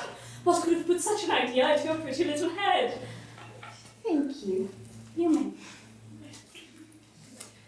I felt there must be some slight error, Miss CARDEW. The gentleman who is now embracing you is my cousin. Mr. ALGERNON MONCRIEFF.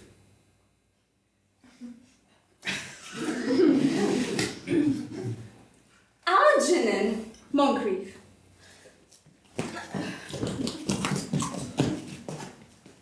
Are you really called ALGERNON? I cannot deny it.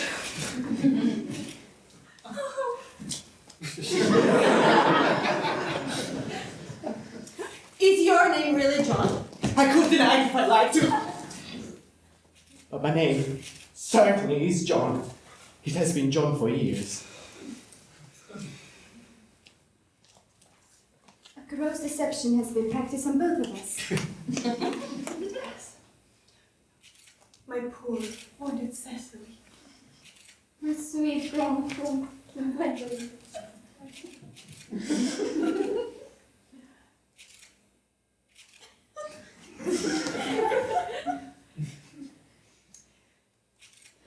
You will call me sister, will you not?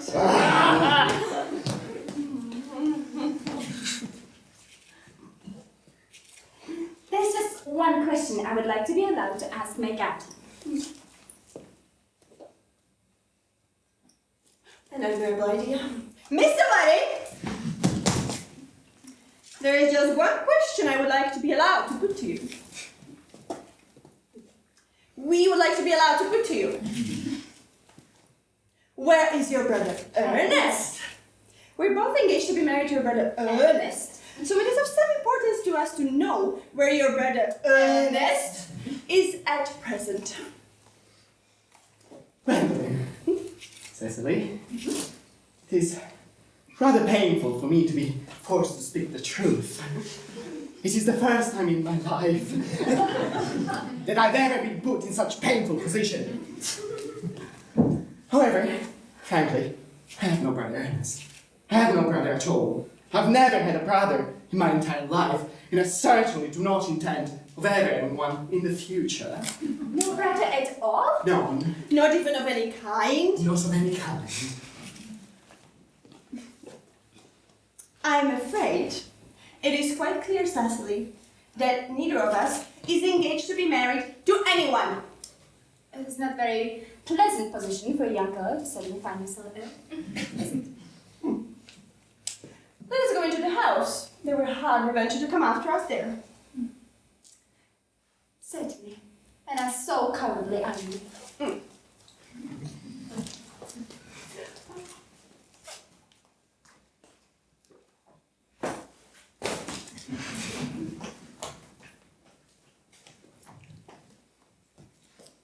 This ghastly state of things is what you call pampering, I suppose. Yes, and what a wonderful bunbury it is, too. The most wonderful bunbury I ever had in my life. Well, you had no right whatsoever to be bumbling in here. One has the right to bunbury anywhere one chooses. Every serious bunburyist knows that. Serious Banburys? Good heavens!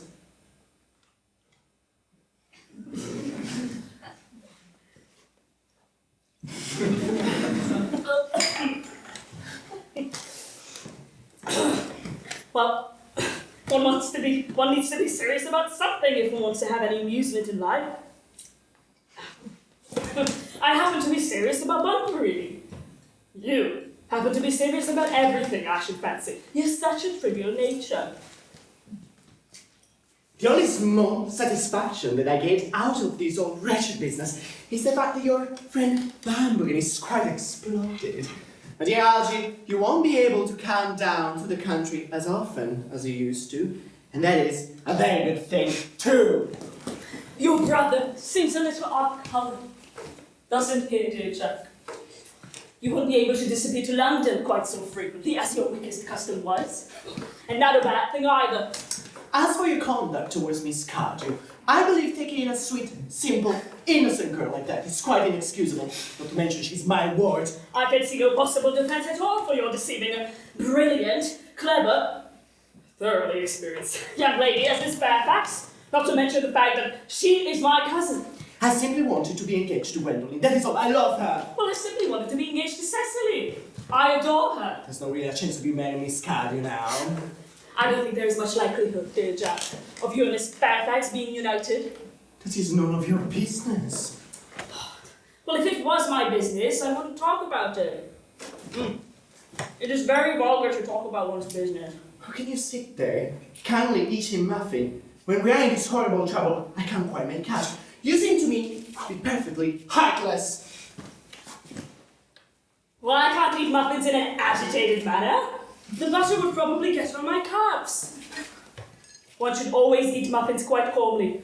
It is the only way to eat them. I think it is quite heartless of you to be eating muffin at all under the circumstances.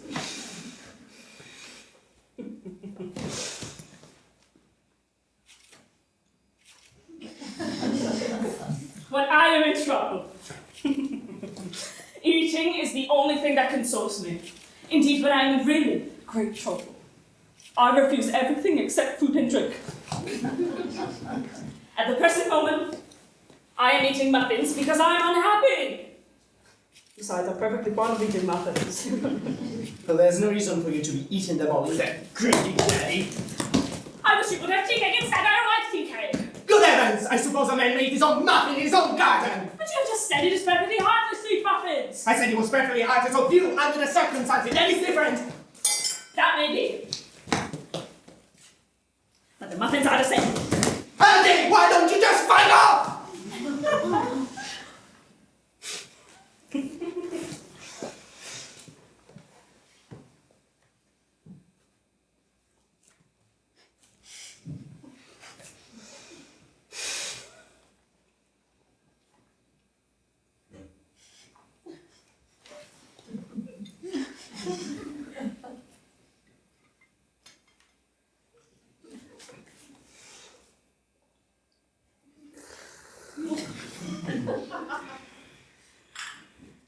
You can't possibly ask me to do that without having some dinner first. I never go without having my dinner. Nobody ever does except vegetarians and people like that. Besides, I have just made arrangements to be christened at 5:45 under the name of Ernest with Dr. Chasuble. I made an arrangement this morning with Dr. Chasuble to be christened at 5:30. I'll naturally be taking the name of Ernest. Gwendolyn would wish it. We can't both be named Ernest. That would be absurd. Besides, I have a perfect right to be christened if I want to, as there is no proof at all that I've ever been christened before, and Dr. Chasuble accepts this as fact. It is very different in your case. You've been christened already. Yes, but I've not been christened in years. Yes, but you have been christened. That is the important thing. Quite so. So I know my constitution can stand it. If you're not quite sure about your ever having been christened, I think it is rather dangerous you venturing on it now. It might make you very unwell. You can hardly have forgotten that somebody very closely connected with you was very nearly carried off this week in Paris by a severe chill. But I thought you said a severe chill wasn't carried. It's useless to me, I know. But I dare say it is now. Science is always making wonderful improvements in things. That is nonsense. You never speak about anything but nonsense. So you're the muffins again, I wish you wouldn't. There are only 2 left, and I told you I was fond of muffins. But I hate tea cake. Then why on earth do you allow tea cake to be served up for your guests? What ideas have you... of hospitality? Pick it up! No. I already told you to go. I do not want you here, clearly. Why don't you go?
besides, there's still one muffin left.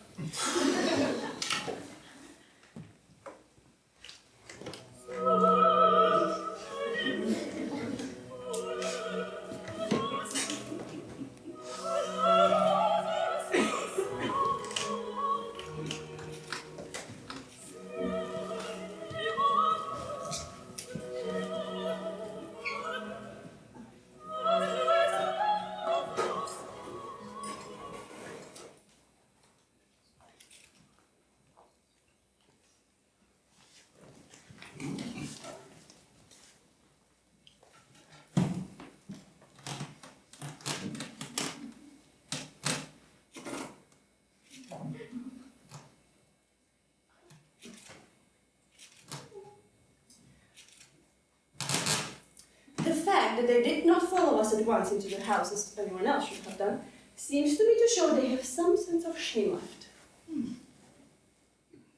They've been eating muffins? That seems like repentance.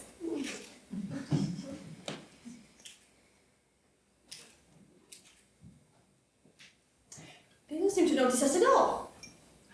Couldn't you cough? But I haven't got a cough. They're looking at us. Wait for me. They're approaching. That's so forward of them. Let us preserve the dignified silence. Certainly. It's the only thing to do now.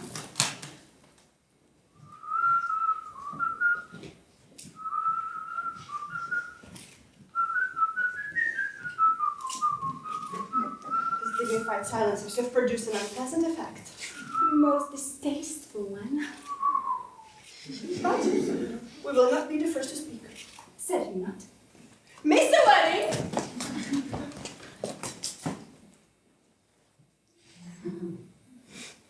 I have something very particular to ask you.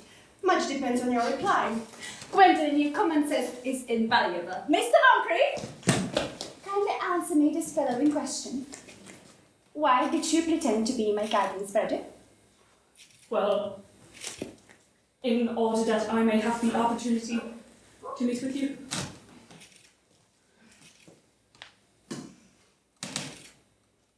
That certainly seems like a satisfied explanation, does it not?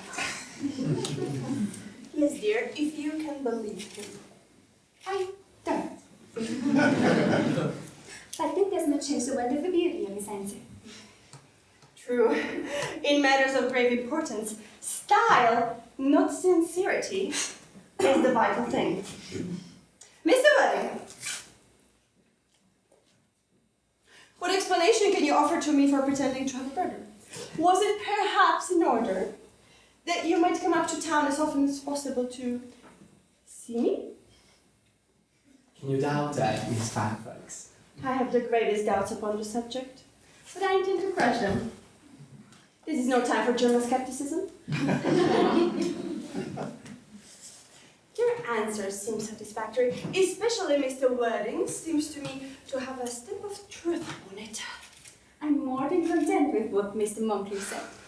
His voice alone inspires one with absolute credulity. Then you think we should forgive them? Yes. I mean, no. I have forgotten.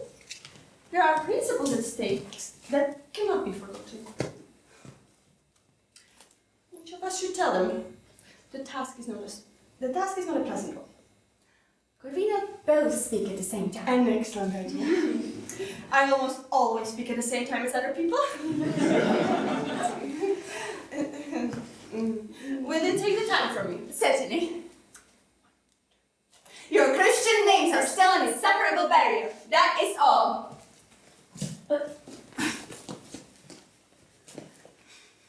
Our Christian names, is that all? But we are going to be christened this afternoon. For me, you are prepared to do this terrible thing. I am.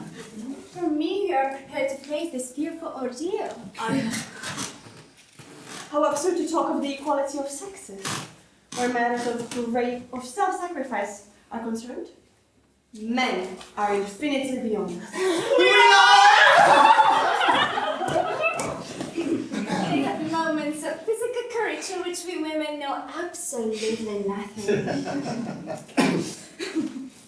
Darling. Gwendolen. Darling. Lady Bracknell. Good heavens! Gwendolen, what does this mean? Merely that I'm engaged to be married to Mr. Worthing, Mama. Come over here. I doubt not. Come over here. Sit down. Sit down immediately. Follow my daughter at once. My luggage train. Her unhappy father is, I'm pleased to say, under the impression that she is attending more than usually length lecture. I did not propose to undeceive him. Indeed, I have never undeceived him on any question. I would consider it wrong. Of course, you will clearly understand that all communication between yourself and my daughter will cease immediately. On that point, as indeed on all points, I am firm. I am engaged to be married to Gwendolen, Lady Bracknell. You are nothing of the kind, sir. And now, as regards ALGERNON. ALGERNON! You're such a gossip. May I ask if it is in this house that your invalid friend Mr. Bunbury resides? Bunbury? No. Bunbury doesn't live here.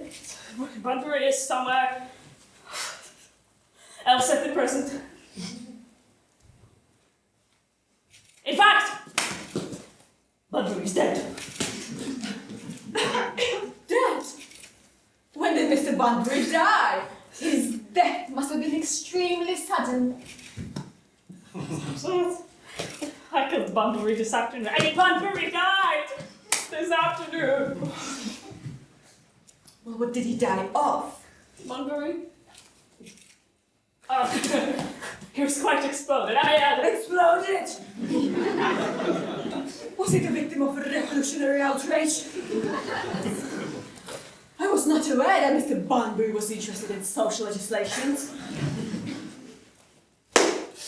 My dear Augusta, I mean, he was found out. I mean, the doctors found out that Bunbury could not live. So Bunbury died.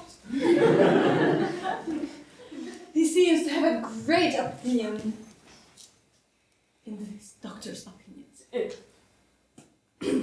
Well, now that Mr. Bunbury finally is dead, may I ask Mr. Worthing, who is that young person whose hand my nephew ALGERNON is now holding in what seems to me peculiarly unnecessary manner? That lady is Miss Cecily CARDEW, my ward.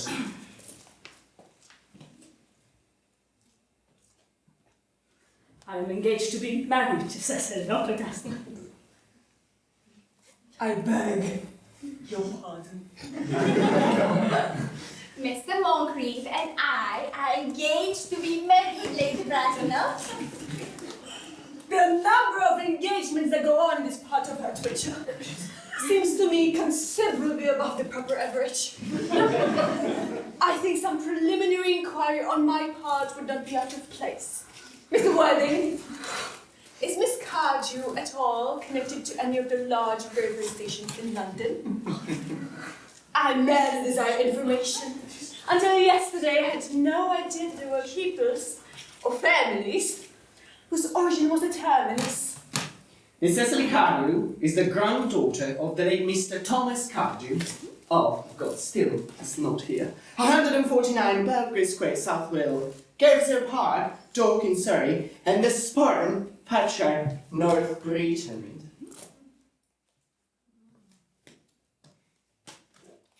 That seems satisfactory. Three addresses always inspire confidence, even in tradesmen. What proof have I of their authenticity? Have carefully preserved the cold guide of the time. It is open to your inspection, Lady Bracknell. I have known strange errors in the publication. Miss CARDEW's family solicitors are Messrs. Markby, and Markby. Markby. A firm of the very highest position in their profession. So far I'm satisfied. You'll also be pleased to hear, Lady Bracknell, that I have in my possession certificates of Miss CARDEW, birth, as well as, since we're here, of Miss CARDEW's baptism, whooping cough, registration, vaccination, confirmation, and the measles, both the German and English variety. A life crowded with incidents, I see. Those might seem premature for a young girl. I myself am not in favor of premature experiences. Oh, Gwendolen, the time approaches for our departure. As a matter of form, Mr. Worthing, I had better ask you if Miss Cardew any little fortune. Only about £130,000 in the funds. This is all goodbye, Lady Bracknell, so pleased to have seen you. A moment, Mr. Worthing. £130,000. And in the funds, Miss Cardew seems to me the most attractive young lady now that I look at her. Few girls of our age have any of the solid qualities, any of the qualities that last and improve with time. We live, I regret to say, in an age of surfaces. Come over here, dear. Not you. No, not you.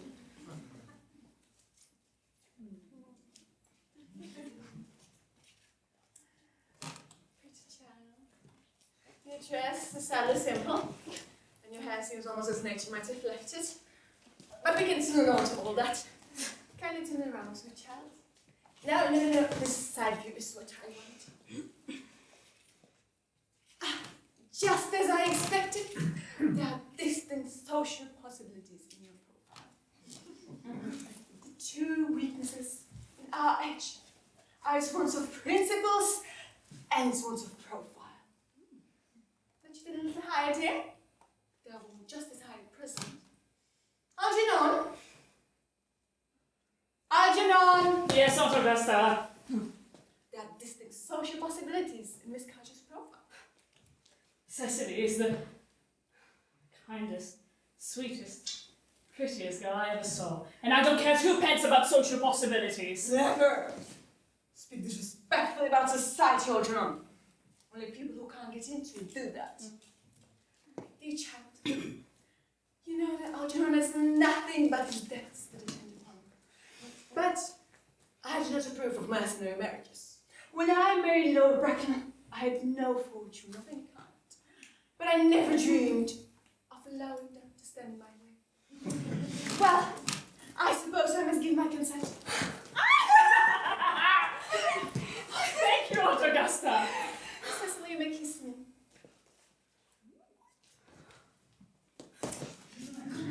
Thank you, Lady Bracknell.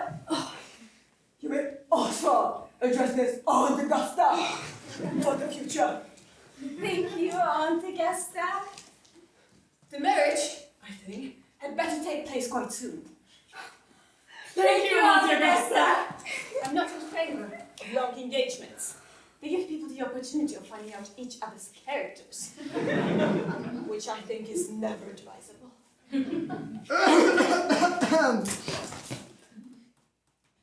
Beg your pardon for interrupting you, Lady Bracknell. However, this engagement is rather out of the question. I am Miss Cardew's guardian, and she's not allowed to marry without my consent until she becomes of age. That consent I absolutely decline to give. Upon what grounds, if I may ask? ALGERNON is extremely, I may almost say ostentatiously, eligible young man. He has nothing, but he looks everything. What more can one desire? It really pains me to have to speak frankly to you about your nephew, Lady Bracknell. However, I do not approve of this moral conduct. I suspect him of being untruthful. Untruthful? My nephew ALGERNON? Impossible! He is an Oxford graduate. I'm afraid there is not really any doubt on the matter.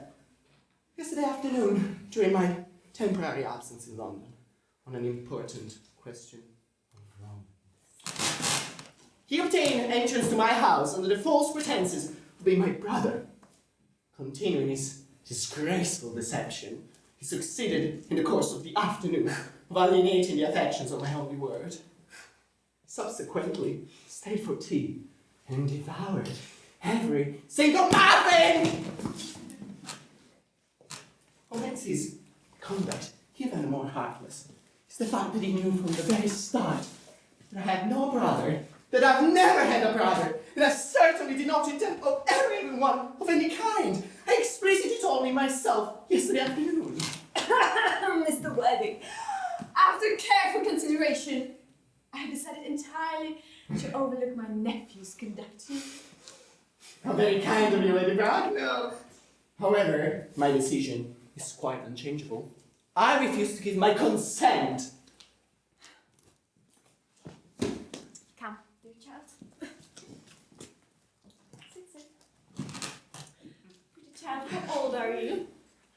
Well, I've only just turned 18, but I always admit to 20 when I go to evening parties. You're perfectly right in making some slight alterations. Indeed, no woman should ever be quite accurate about her age. It looks so calculating. 18, but admitting to 20 at evening parties. Well, it will not be very long before you are of age, so I think your guardian's consent is, after all, a matter of no importance.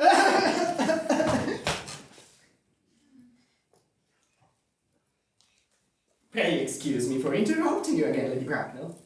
However, it is only fair for me to inform you that according to her grandfather's will, Cecily does not become legally of age until she is 35. That does not seem to me to be a grave objection. 35 is a very attractive age. Indeed, London society is full of women who, as of their own free will, chose to remain 30 for years. I see no reason why dear Cecily should not be even still more attractive at the age you mentioned she is at present. There will be large accumulation of property. Algie, would you wait for me until I was 35?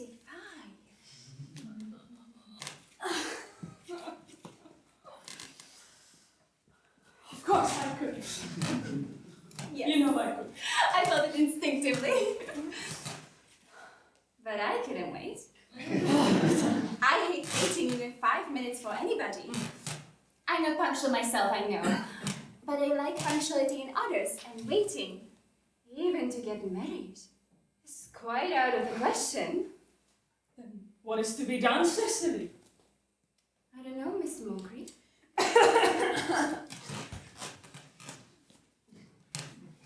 My dear Mr. Worthing, as Miss CARDEW states positively that she cannot wait till she is 35, a remark which I am bound to say to seem to show somewhat impatient personality, I would beg of you to reconsider your decision. But my dear Lady Bracknell, the decision is entirely in your own hands. The moment you consent to my wedding with Gwendolen, I surely allow my ward to form an alliance with your nephew. You must be quite aware that the tripos is out of the question. That passionate celibacy is all that any of us can look forward to. That is not the destiny I propose for Gwendolen. Algernon, of course, can choose for himself. Come, dear, we have missed 5, if not 6 trains. To miss any more, may earn us a comment on the platform. Everything is quite ready for the christenings. The christening, sir, is that not somewhat premature? All these gentlemen have requested immediate baptisms. At their age, the idea is grotesque, and the religious, Algernon, I forbid you to be baptized. I will not hear of such excesses. Lord Bracknell would be highly displeased if he learned of the way you are wasting your time and money. Am I to understand there are going to be no christenings at all this afternoon? I'm afraid, as things are now, it wouldn't be of much practical value to either of us, Dr. Chapman. I am very grieved to hear such sentiments. However, as your present mood seems to be one particularly secure, I will return to the church at once. Indeed, I have just been informed by the bureau that for the last hour and a half, Miss Prism has been waiting for me in the vestry. Miss Prism! Did I hear you mention Miss Prism? Yes, Dr. Bracknell, I am on my way to join her right now. Pray, allow me to detain you for a moment. This matter may prove to be of vital importance to my settling of Brno. Is this Miss Prism a female of repellent aspect, tightly connected with education? She is the very picture of respectability and the most cultivated of ladies. It is obviously the same person. May I ask what position she holds in your household? I am celibate, madame. Miss Prism, Lady Bracknell, has been for the past 3 years Miss CARDEW's esteemed governess and companion. In spite of what I hear of her, I must see her at once. Let her be sent for. Oh, she approaches. She is nigh. I was told you expect me in the vestry, dear Canon. I've been waiting for you for an hour and 3 quarters. Prism! Come here, Prism! Prism! Where is that baby? 28 years ago, Prism, you left Lord Bracknell's house in charge of a preambulator that contained a baby of the male sex. You never returned. A few weeks later, the preambulator was discovered at midnight, standing by itself in the remote corner of Bayswater. It contained a manuscript of a 3-volume novel of more than usually revolting sentimentality. But the baby was not there! Prism, where is that baby?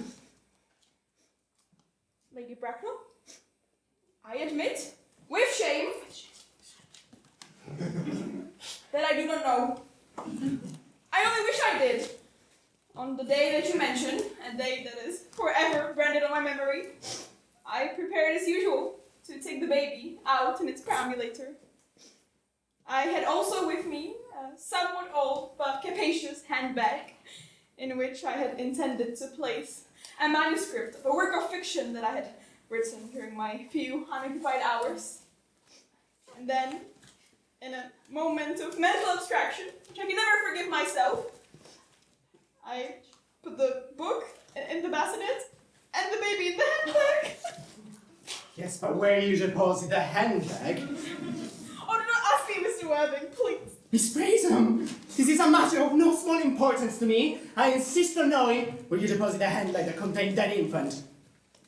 I left it in a cloakroom in one of the larger railway stations in London. What railway station? It was in Victoria. I was right in line. Gwendolen, I must retire for a moment. Wait here for me.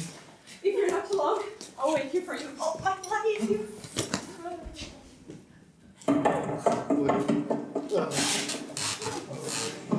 What do you think this means, Lady Bracknell? I dare not even suspect of the chasuble. I need hardly to tell you that in Vendy is of high birth. Strange coincidences are not supposed to occur. They are hardly considered a thing. Uncle Jack seems strangely agitated. Your guardian does have a very emotional nature about him. This noise is extremely unpleasant. It sounds as if he was having an argument. And sparse arguments of any kind, they are always wrong and nothing convincing. It has stopped now. I wish you would arrive to some conclusion. The suspense is terrible. I hope it will last.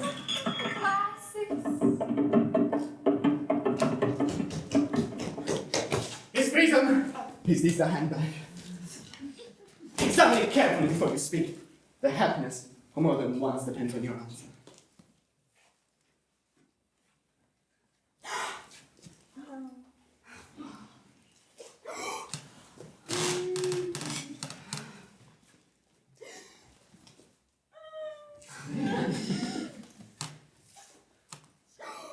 Oh, it seems to be mine. Oh, here is the injury it received for the upsetting of a Gower Street omnibus in younger and happier days.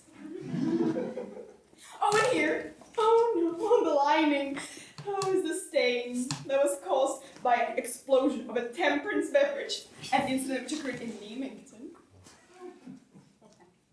Oh, and here, on the locker, my initials. Oh, I had forgotten that in an extravagant mood I had them placed there. Oh, this bag is undoubtedly mine. I am so delighted to have it so unexpectedly restored to me. It has been such an inconvenience living without it all these years. Miss Prism, more is restored to you than the handbag. I was the baby that you deposited in it. You? Yes, Mother! No, Mr. Worthing, I'm unmarried, please. I'm married! Yes. I must admit, it is a terrible blow. But who can cast a stone against oneself, eh? Cannot repentance write out an act of folly. When there should be one law for men and one for women. Oh, Mother, I forgive you! No, Mr. Worthing, there is some error. No, I'm not who you think I am. That's the lady who can tell you who you really are.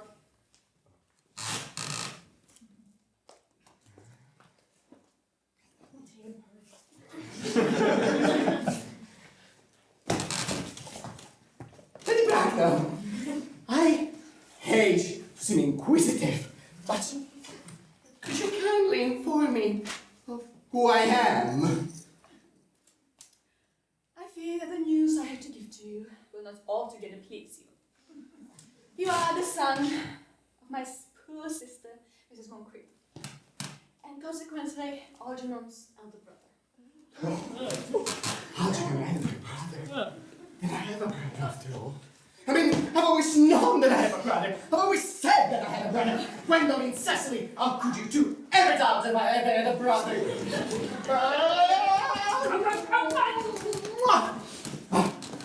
Dr. Chasuble, my unfortunate brother. Miss Prism, my unfortunate brother. Gwendolen, my unfortunate brother. Well, Algie, you young scoundrel, you'll have to treat me with more respect in the future. You never behaved to me like a brother in your entire life.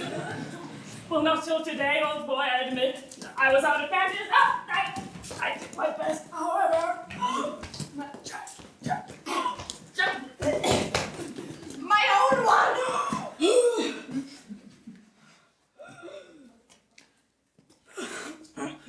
But what own are you? What is your Christian name now that you have become someone else? Oh, good heavens! I've almost forgot about that point. Your decision on the matter of my name is quite unchangeable, I suppose. I never change, except in my affections. A novel nature you have, Gwendolen. But then, the entire matter is better to be cleared up at once. On to Gasta. A moment. When Miss Prism left me in the handbag, had I been christened already? Every luxury that money could buy, including christening, was started on you by your fond and doting parents. Then I was christened, that is settled. But what name was I given? Let me know your words. Being the eldest son, naturally you were christened after your father. Yes! Yes. But what was my father's Christian name? I cannot at the current moment recall what his name was. He was eccentric, I admit, but in later years. And that was in consequence of marriage, and indigestions, and the Indian climate, and other things. Algie, do you not recall what our father's Christian name was? My dear boy, we were never even on speaking terms. He died before I was a year old. His name should appear on the army list of the time, like Autogasta. The Gentleman was a man of peace, except in his domestic life. But I do not... Yes, I don't doubt that his name would appear in any military directory. The Amelie's of the last 40 years are here somewhere. This constant books should have been my constant aha! And generals! Macbeth, Macduff, Margaret, ghastly names they have.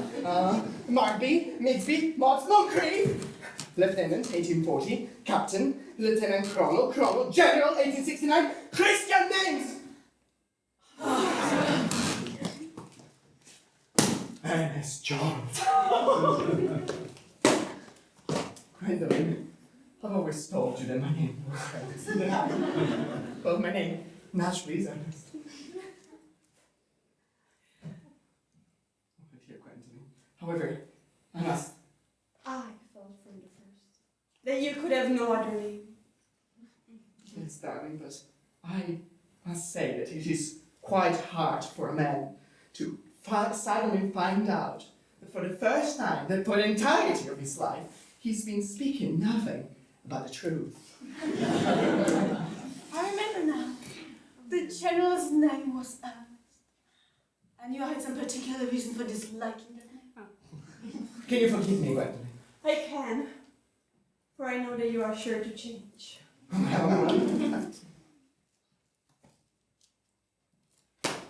Letitia.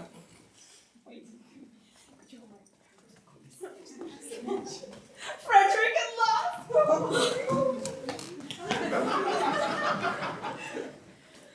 Cecily at last. Hook. Gwendolyn, at last. My nephew, you seem to be showing signs of triviality.